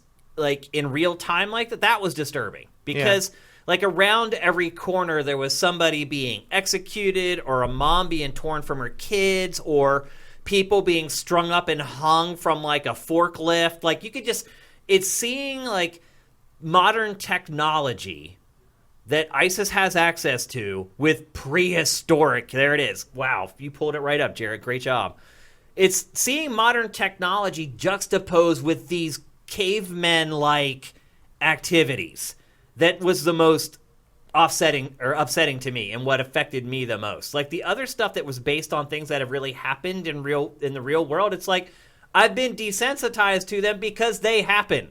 It's like we never really got peeks behind like what ISIS was like to be around them on a day-to-day basis, and I feel like this game did a pretty compelling job of kind of imparting that on the player. But as far as, like, the outrage of how could they release something like this, like, it's morally repugnant. Like, I think at the end of the day, what the average person is going to be upset about more than anything is, like you said, the dogs getting killed. Mm-hmm. There are 2 scenes where animals are basically just executed. And I would imagine that that's going to ruffle people's feathers way more than the stuff that these editorials, like, went on and on about. Yeah, I don't know what they were talking about. Like, I was waiting for it to be more violent or, like, to shoot a guy and see his guts spill out. Or I didn't think it was going to be stuff like that necessarily, but I thought it was going to be more, like, with just children getting put into the mix of violence. Like you said, there's one section where you play as... I mean, it is, but it's like... I don't know what's offensive about that. You know? Like, it's not like it's treated like... a slam bang fun. It's not like it's treated like an Arnold Schwarzenegger action movie or anything. It's like it's treated as a bad thing. It's treated as like a horrible thing that this has to happen. And there's so many shades of gray in this game. It's like you said, but it's a life or death situation. I mean, that doesn't bother me. This game makes you wonder who the bad guys are, because one of the things that really shocked me about this game, knowing that it's been in development for 3 or 4 years, was the Kurds. They're not called the Kurds in this game. No, it's not in Iraq. But they nail it. Like, it's pretty much the same situation. It's the same situation where you have allies who have helped us as the United States stop terrorism, stop ISIS, and then you turn your backs on them. That's what happens in this game. There's a moment where an ally that you have and has helped you fight through these insane fights where literally like anybody could have died at any time, put their lives on the line for America, and all of a sudden you're in a briefing and your CO comes to you and says, oh yeah, you know that person that saved your life like 50 times, they're the enemy now. Mm-hmm. And you need to turn your back on them and you're not fighting with them anymore. Yeah. I give them credit. That makes it live up to its title. It's crazy. That's modern warfare. That they nailed that. And that stuff just happened like 3 weeks ago where we pulled out of Syria. Yeah, but it's also not by far not the first time that's happened. It's just how allegiances work. I mean, look, we trained Bin Laden. I mean, that's what Rambo 3 is about. Rambo 3, he's fighting with Al-Qaeda. Which is also in this game under a very thinly disguised name. But like we watch the current DVDs of Rambo 3. It starts with a disclaimer at the beginning because in Rambo 3 he goes to Afghanistan and helps the force that would eventually become Al Qaeda against the Russians when they're invading Afghanistan. That was the premise of Rambo 3. Well, I mean, that's... because the CIA was training them. No, America did that. I mean, but so that happens all the time. Suddenly, now they're the bad guy. Well, Russia was the bigger enemy at that point. Yeah. And that's pretty much the premise here, too, is Russia... Something's up with Russia. Russia's doing weird stuff. Russia looks really bad in this game. They make Russia look really bad. And look, like you, I'm not a fan of Russia, but if I were Russia, do you think they'll ban this game? Maybe. I mean, I think they will. I don't know. I mean, they catch wind of it. I mean, they do make a kind of a cursory narrative push to paint the commanding officers, the Russian commanding officers, as sort of rogue. Yeah. As being like kind of they're the reason this is bad. Russia's not doing this intentionally. And there's a lot of stuff where like this is happening or what's happening, and they're like, well, we can't do anything more like this, or that means war with Russia. So like they're not trying to paint Russia as intentionally doing a lot of this. It's more like the bad apples are the commanders. But I don't know if that's enough plausible deniability for you to get past, whatever group or whatever organization decides what gets to come out in Russia. And I don't know if they actually have anything like that the way China does. Yeah. I don't know. So I guess we've said our final... Juan Solo says the Russian PSN won't sell it. I'm not surprised by that Sony at won't all. sell it there. I'm not surprised. Yeah, that makes sense. Sony won't sell this game in Russia, Gunzilla says. Yep. So I think we've covered sort of the cultural angle from this. Let's talk about what it's actually like to play the campaign. It's short. Yep. I finished it in like 4.5, 5 hours. I still haven't finished it because I am so bored. Here's the thing, like it's gorgeous. It is a technical. Look at that night vision footage. That's insane. Amazing. But it's just the same thing again. It is, and it's the thing that really bugs me is I feel like I spend so much time in these big like kind of firefight things trying to figure out where I'm supposed to stand.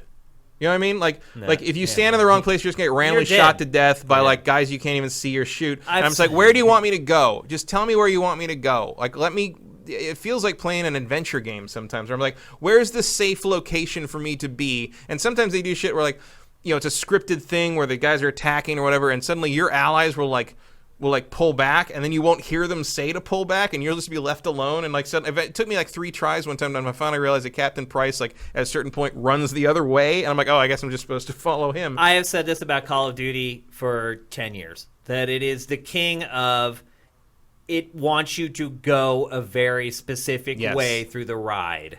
If you stray off of that rail that it wants you to go on, you have no chance. Yep. Like, you will die in this game over and over and over and over again, and then you'll die again. And then when you finally don't die, it's because you figure, oh, they want me to step 5 feet this way instead of standing where I am. Or then they'll put, like, a tripwire. Like, it's just...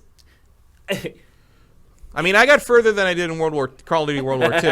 I'll give it that. Because it's interesting. The stuff that's happening is interesting and engrossing, but the game itself, the way it's designed, it's like... I would rather watch someone else play this. It is like... In all honesty. It's like dozens of 30-second moments just chopped together and smashed together into one thing. Yeah. It's like... It feels like every 30 seconds is something that you have to overcome, and in a lot of cases, it's some stupid quirk. It's like, oh, there's a tripwire on the ground that you're never going to see the first time. You've got to die, you got to reload it, and then you walk slowly up to the tripwire, and you restart it. Oh, you come around this corner. Oh, there's a tank there that just kills you instantly. Oh, now it respawns. I don't go around that corner again, because... everything is designed for the enemies to be fed at you. And you're supposed to be in that very specific spot. And if you're not, all hell breaks loose. But it's like no chance. But it's like the old ones used to kind of be very specific about telling you to go to those places. And now, because people complain that you're led by the nose in these games. Oh, they got rid of the waypoint. You have to hit like the pad for it to come up. Yeah. And you're right. It makes you end up going, even if you go the wrong way for like 30 yards, you die. And it's like, dude, just show me where you want me to go. Yeah. There's all kinds of moments where... This isn't an open world game. We're not like pretending this is anything. Just show me where to be. There's all kinds of moments where dude just bursts burst in the door and blast you in the face with a shotgun. Dead. Like, it's nothing to do with skill at all. It's just like, we're going to die. We're going to make you die, because I feel like if they didn't do this, the campaign would literally be like 90 minutes long.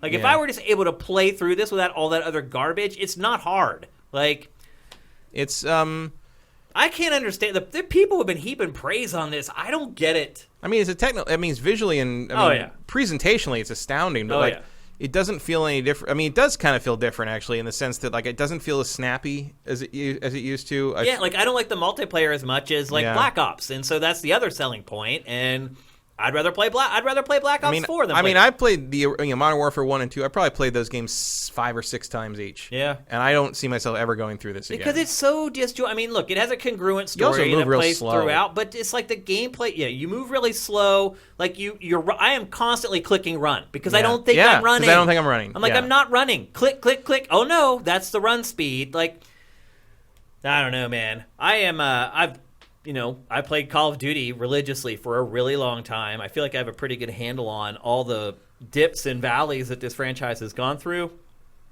And it just feels completely disjointed. And it feels old, in all honesty. It does. I mean, and there's a reason why these campaigns have gone away, because they don't really make sense anymore. The way that they're set up, there really aren't games like this anymore that are all completely linear, completely structured. There are choke points, just as a point to show you how I was saying it feels like 30-second experiences just all chopped and put together. There are checkpoints literally every 30 seconds. Yeah. You walk 20 feet and you get another checkpoint. And that's because in the prior room, there's an insta-death where somebody just popped out of a cubby hole or jumped up from the floorboards and shot you in the face and killed you. And they know that if they had like 10 of those strung together where you were basically just memorizing, like where people would go nuts, so they just put the checkpoint in there. Like, you would never. I can see through all this crap. Because you certainly would never see a Mile High Club in this game. No, there's no, other than that one mission you talked about where you're using the sniper rifles and they're rolling across the field, and you have to go back and physically fire off the flare to light up the enemy so you can see them to snipe them.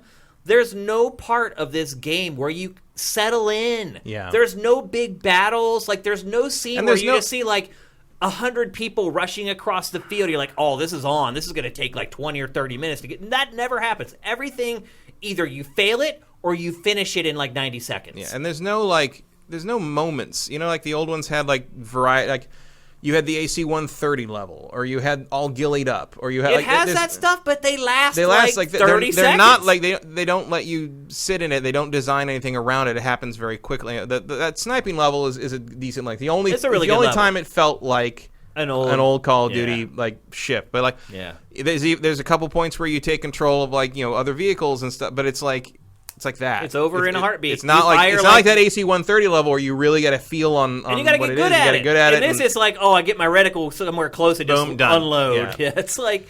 Or you get like the little thing where you can call in airstrikes or something, but it lasts for like 3 minutes, and then they go away. And it's just They did it. The old games do a better job of balancing the variety and kind of keeping you. Oh, this is different. Like you're not just running and gunning all over the place.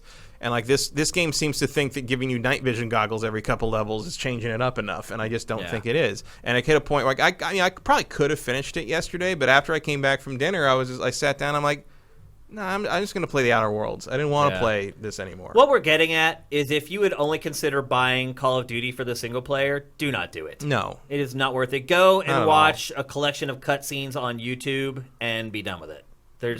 Do not buy this. Spend $60 on this just to play single player. It's not worth it.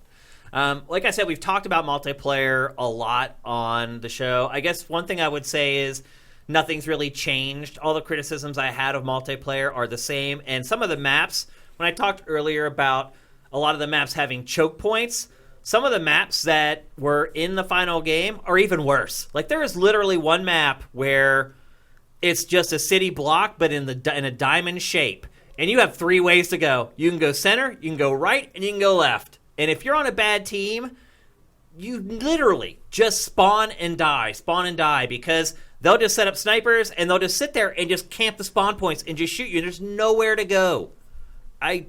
I don't like the multiplayer in this either, I'll be honest with you. Although I will say I was more than pleasantly surprised by Ground War.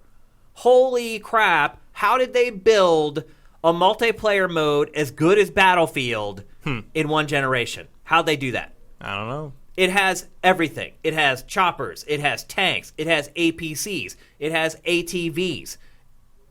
It's Battlefield with Call of Duty. I was blown away by how good it was. And so I'll say this. If you're a Battlefield fan, but you've been like, you know what, this is a little too slow, a little too simmy for me, and you're looking for something a little snappier, a little more arcadey, it's great. Ground War is really, really good. I have definitely had a better time with that than with Quick Play, which was just a standard. That's when you're thrown to the wolves. Yeah, I mean, the first match I played in Quick Play, there was my team lost ridiculously, and I was like, what's going on? There was this one guy on the other team. I think his name was Cue Ball. I think he went 46-2. And I was like, what is... I mean, he killed me like 5 times. He was getting kill streaks just off me, you know? And I was like, what's going on? And finally it ends, and I realized, like, it was 12-on-6.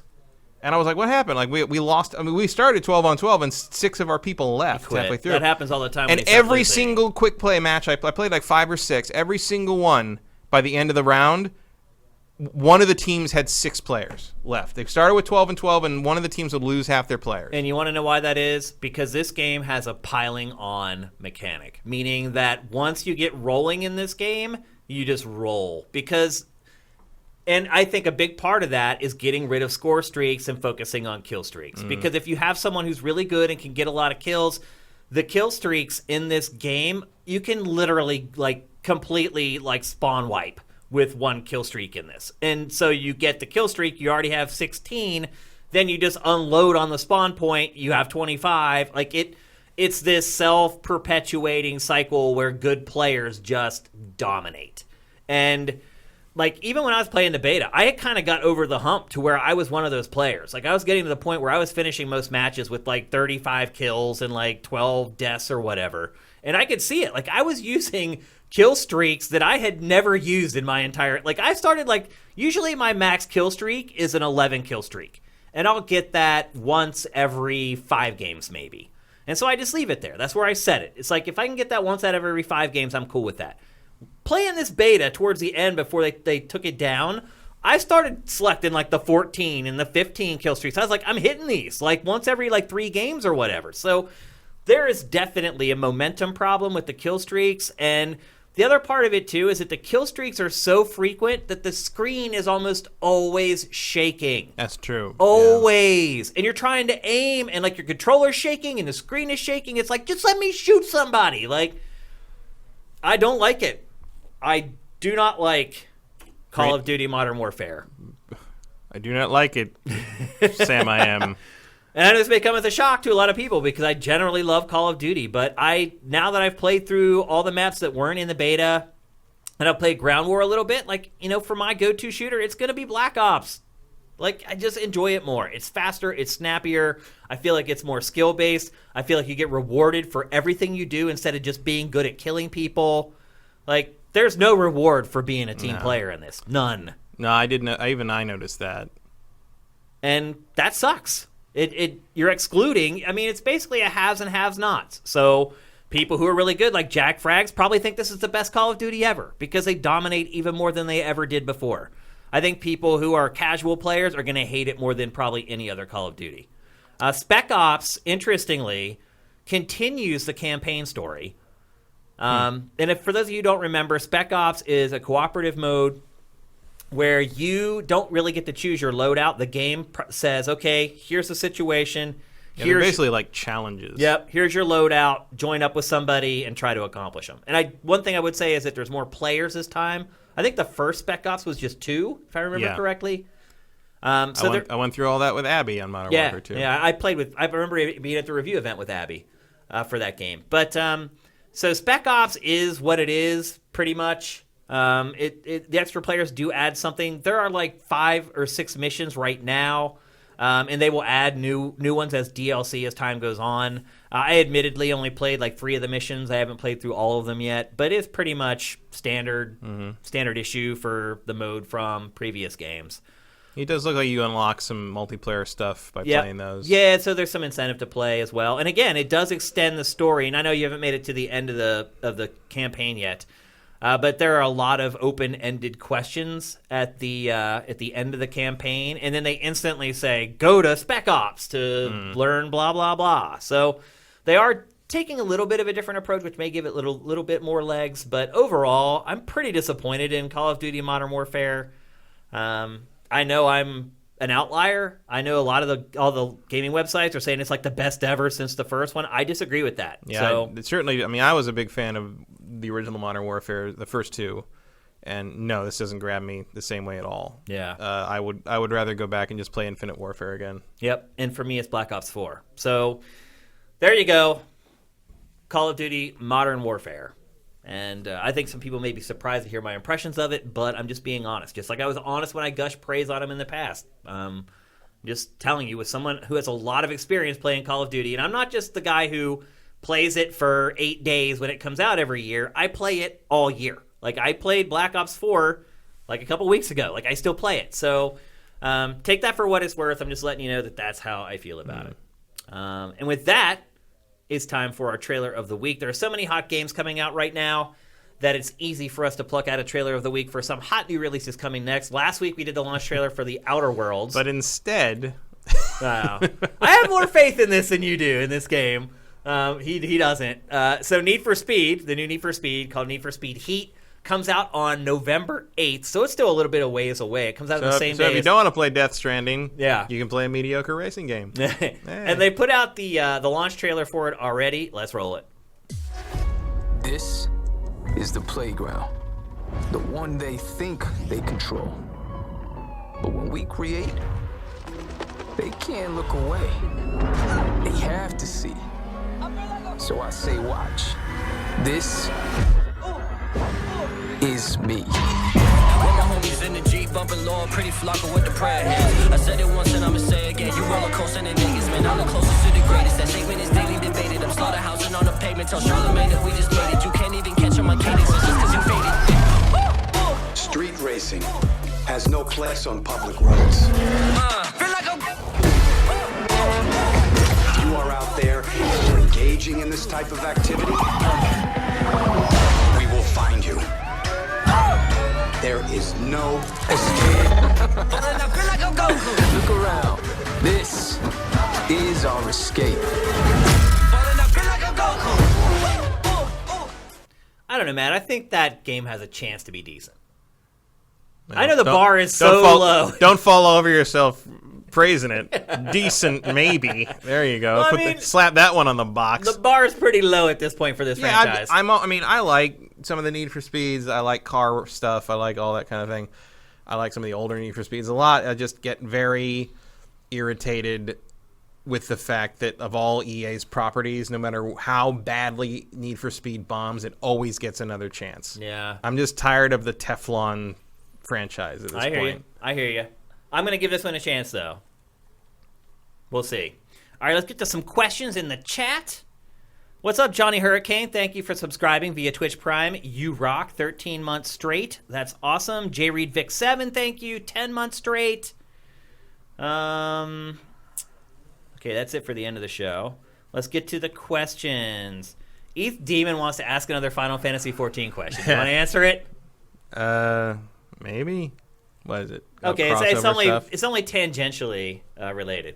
ETH Demon with Final Fantasy 14 patch 5.1 brought the near cross Final Fantasy 14 crossover raid, and it fits perfectly. What two game properties do you think should do crossovers, and why? That's a tough one. Yeah. What would be good? A lot of them have been done. I said Devil May Cry and Bayonetta a while ago. That would be a crossover I'd be interested in. What about a Nintendo game that crossed over all of them? Not like Smash Brothers, like an action adventure or whatever that just used all of Nintendo's characters in one game. They kind of did that in Subspace Emissary. A little bit, yeah. I don't know. Everything I keep thinking of is just a fighting game permutation. It's not a useful. Well, that's the easiest genre to mash stuff up with. Right. Is a fight. You can always just throw everybody into a fighting game and let them fight. Yeah, two characters can punch each other, and you don't really have a lot of. When you start thinking narratively, though, it gets a lot more difficult. Yeah. Like I would enjoy Halo and Destiny. Yeah, Halo and Destiny. They already fit. Imagine if Bungie did like some event where you realize it's the same universe. I mean, Bungie loves doing that. I know. All their games took place in the same universe until this one. Yeah. Halo and Metroid. That's not bad either. Yeah. In fact, I think Metroid Prime 4 just hired the guy who designed the Spartans as an art guy. Really? When are we going to see that game? Somewhere alongside Elder Scrolls 6, maybe. That's right. I'm really starting to wonder. Good Switch 2 launch title. Commander Fett 03, I'm glad you brought this up because it was a topic that almost made the show but didn't. What do you think of EA bringing their games back to Steam? Do you think they made the decision because of Epic Game Store? I think they might have made it more because EA Access wasn't doing what they needed it to do. Yeah. I think it's good. good. It's good. Yeah. I mean, it's good for everybody no matter what. And I think it'll translate into more sales for Fallen Jedi. Yep. Or Fallen Order. It's the first game that'll come to Steam. Yeah. And they probably picked the right one. Yeah, I think it's a good time to do that. But here's the thing. You still need to use the Origin client. Yeah, it's like the Ubisoft thing where you have to separately log into the thing. But then you can go to Steam and they talk to each other. Yeah. I mean, on Ubisoft, that's still a pain because like none of the DLC works through Steam. You have to go through Ubisoft's thing and plug this code into that part of Ubisoft. It's a pain. I'm not going to talk too much crap about it because we kind of have the same thing with Patreon and Sifted. It's just kind of the way things are now. Yeah. You have to. I'm glad Brent's a good programmer and was able to like link Patreon and Sifted together. Good old compartmentalized interconnectivity. Because you don't want to ostracize people, so you need to make it as easy as possible for them to get from this space over to this other space. So I get why they're doing it, but yeah. I think it's good overall. I mean, having EA's games available on Steam is a good thing. Having them more places is always good. Yeah, and it's good for EA too. Like, it was just fighting a losing battle trying to prop up Origin. Yeah. Yeah. I think it was good for everybody. Justin Horman. PS Now used to let you rent games digitally. Would you rent games more often if it was available digitally at, say, Redbox prices, $3 a day for a game? You mean like the old Blockbuster prices? That's how much we used to pay to rent games at Blockbuster. Some of you guys probably never even went into a Blockbuster, now that I think about it. Nobody noticed, but last week I wore my old video store shirt. I noticed it, yeah. West Coast Video. Yeah, West Coast. That was one of the competitors to Blockbuster. That was where I worked for a summer in 1995. So that's a 24-year-old T-shirt. That's great. Where was I? Redbox for $3 a day for a game. Seems like a lost opportunity for console makers when you could always just rent the physical version of any game. And then he uses my emoji, which is awesome. But it's cut off from what you guys are seeing, unfortunately. I mean, yeah. Maybe that's not a revenue stream they're interested in. Like, is $3 enough to offset the cost of the servers required to let you download a 38 gig game? I don't know. Yeah. But it seems like it couldn't hurt. The $3. PS Now seems like it makes more sense because you're streaming it. Yeah. I just don't know that with game streaming, if you really need something like that. Well, maybe on Stadia, if instead of spending $60 for something, you pay $3 to rent it for a day. I mean, Pactor floated the idea of paying per hour or whatever, and he was like $1 per hour. That's probably a little extreme. A little steep. Although it kind of works out. It depends on if it's a 60-hour RPG, you're not saving any money. Yeah, but it's still kind of the same price, though. Maybe you have a cap where you get to the 60-hour point and you just don't get charged anymore. But look, $3 a day for a game seemed right to me back when I rented games. Like, I never felt like I was being ripped off. I'm like, I got $3 of entertainment out of this today. Now, here's the thing, though, is that you have to make sure that you have cleared your calendar. Like, when I would rent a game, I would make sure that, like, I had everything locked down. Like, I'd be like, my mom's got me the food that I need. Like, I got the drinks that I want. I got the friends here that I want to play with. Then you go rent the game, and then you get home, and you just maximize that time as much as you can. I mean, yeah. And with GameFly no longer being relevant.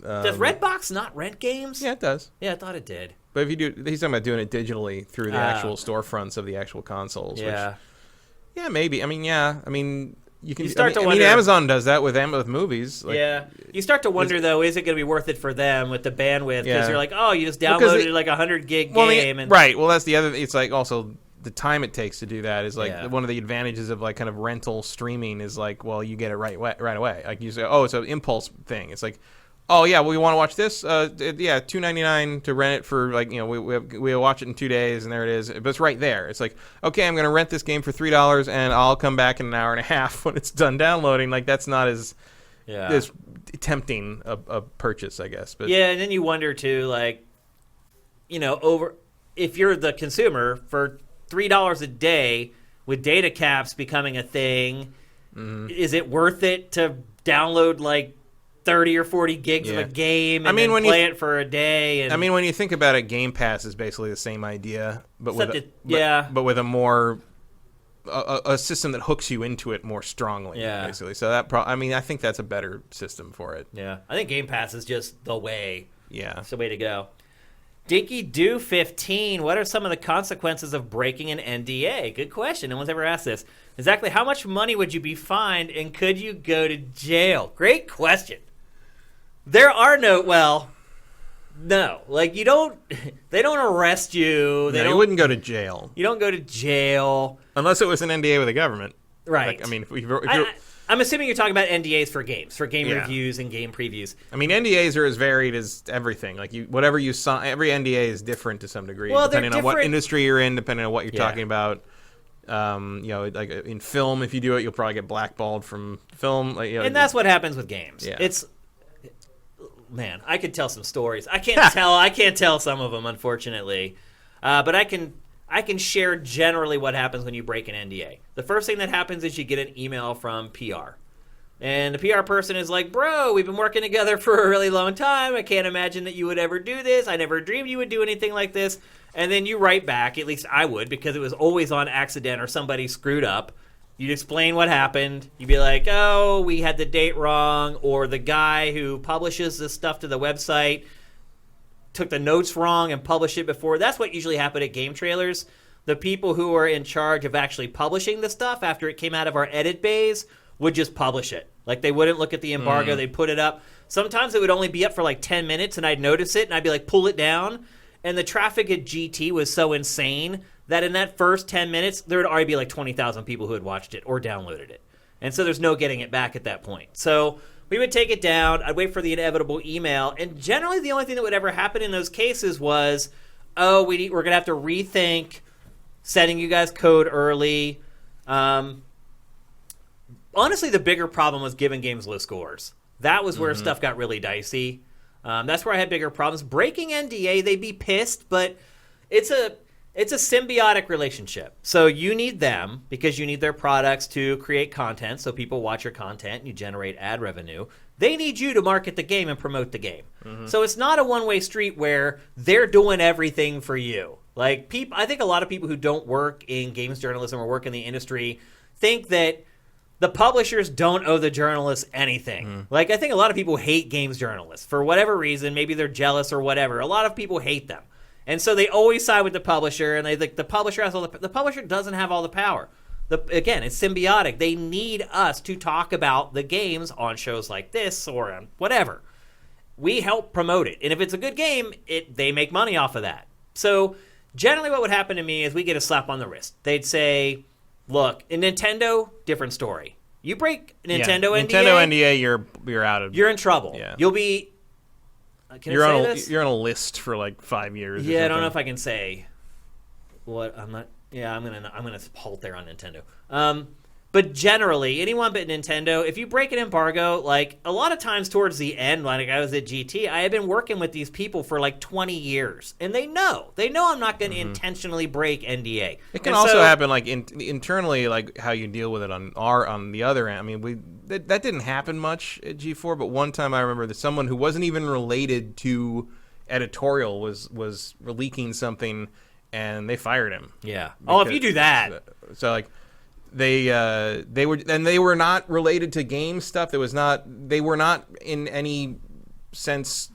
It wasn't like a reviewer posted something early or someone was on a podcast like saying stuff too early. It was just like some rando like was yeah, and like that was it. Like because it was if they weren't there was no, and that was like kind of the make good for the company in question. Yeah. It was like, oh, that won't happen again because that person's gone now. But yeah, usually it doesn't amount to anything. It's a slap on the wrist, an email where they're like, well, we're disappointed that this happened, and please don't let it happen again. If you're a small guy, though, like if we broke an embargo on Sifted, we'd probably get cut off. yeah. If you're a big outlet like IGN, GameSpot, Game Trailers, like any of the big three, Polygon, probably, you can get away with a lot. Like, It doesn't really happen that much. I mean, doesn't. Unless you want to be real. I mean, technically, people giving reactions of even just making sounds about reacting to the Death Stranding embargo could be a violation if they wanted to count it, but generally you're not going to get that nitpicky about it. Generally, the worst thing that will ever happen is you get cut off from code and events. They'll say, we're not sending you your review code, preview code, and we're not inviting you to our events anymore. And that's the worst thing that'll happen. They're never going to take legal action against you or sue you or your publication. I've never heard of that happening. It's never happened to us at any publication I worked at. It's usually, and again, you have relationships with these people. You've known them for 2 decades. Like, they know the people that are going to try to push the envelope and get away with crap, and they know the people who play by the rules and just do the best that they can. And if you're one of those people, if you make a mistake, they're like, I know that was an honest mistake. I know you. And so please, like, maybe sometimes they'll say, explain your process to me of how things get published, and you explain, like, where it fell through the cracks, and it'll be like, well, can you fix that? Can you make sure that that doesn't happen again? Because we're about to send you code for this, and the embargo for that is in 2 weeks, and we can't have this happen again. Nintendo, they'll blackball you. And I won't go into details on that. But first-party stuff, Microsoft, Sony, Nintendo, a little more serious than the other guys in general. Let's see. J. Reed Vic 7, and we can't answer too many more here. With next gen in mind, is it concerning that GTA 5 is still outselling brand new games and in the top 10 for 2019? For the mass audience, what is the demand for new going forward with evolving games with free content? It is alarming to me to see GTA 5 still in the top 10 or top 20. I mean, I don't know. GTA just has that. The name has just such catch. It is video games to a large Yeah, but chunk I of feel people. like when I see that, I feel like a lot of people aren't giving new games even a chance. Because I feel like if they were, they would be playing newer games instead of playing a game that's like 6 years old. I think most of those sales come from people buying a system. Yeah, You buy it's like the first game they pretty buy. much. Yeah, but you're right. I mean, it is a changing landscape right now. But I think another thing too is the mass audience. Ask them for 2 video game franchises. They're probably going to say Madden, GTA. Yep. There you go. And that's where it comes from. All right, one more. The one, Gio, what was the song playing at the start of the show? The theme song? The theme song? The GameFace theme? Do you mean the on your phone? Before? Oh, the background music before the show started. Oh, that was I've talked about him before. That was a DJ named Mark Farina, Farina.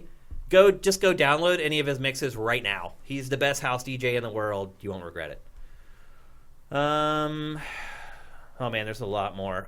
Big Dave Lezard, thank you for subscribing via Twitch Prime, man. We appreciate it very, very much. I don't know if we have time to answer any more questions, though. We'll take one more.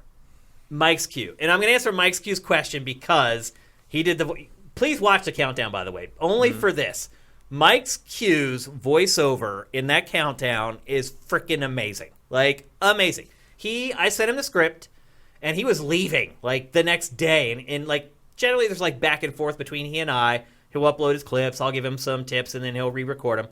And he wrote me back right away. He read the script, and he's like, hey, would you be okay if I read this, and I'm not going to spoil it for people who haven't watched it yet, if I read it in this voice? And I was like, that's okay, but you have to nail it. Because if you don't, you won't be here to go back and forth. And he freaking nailed it. Like, he nailed it.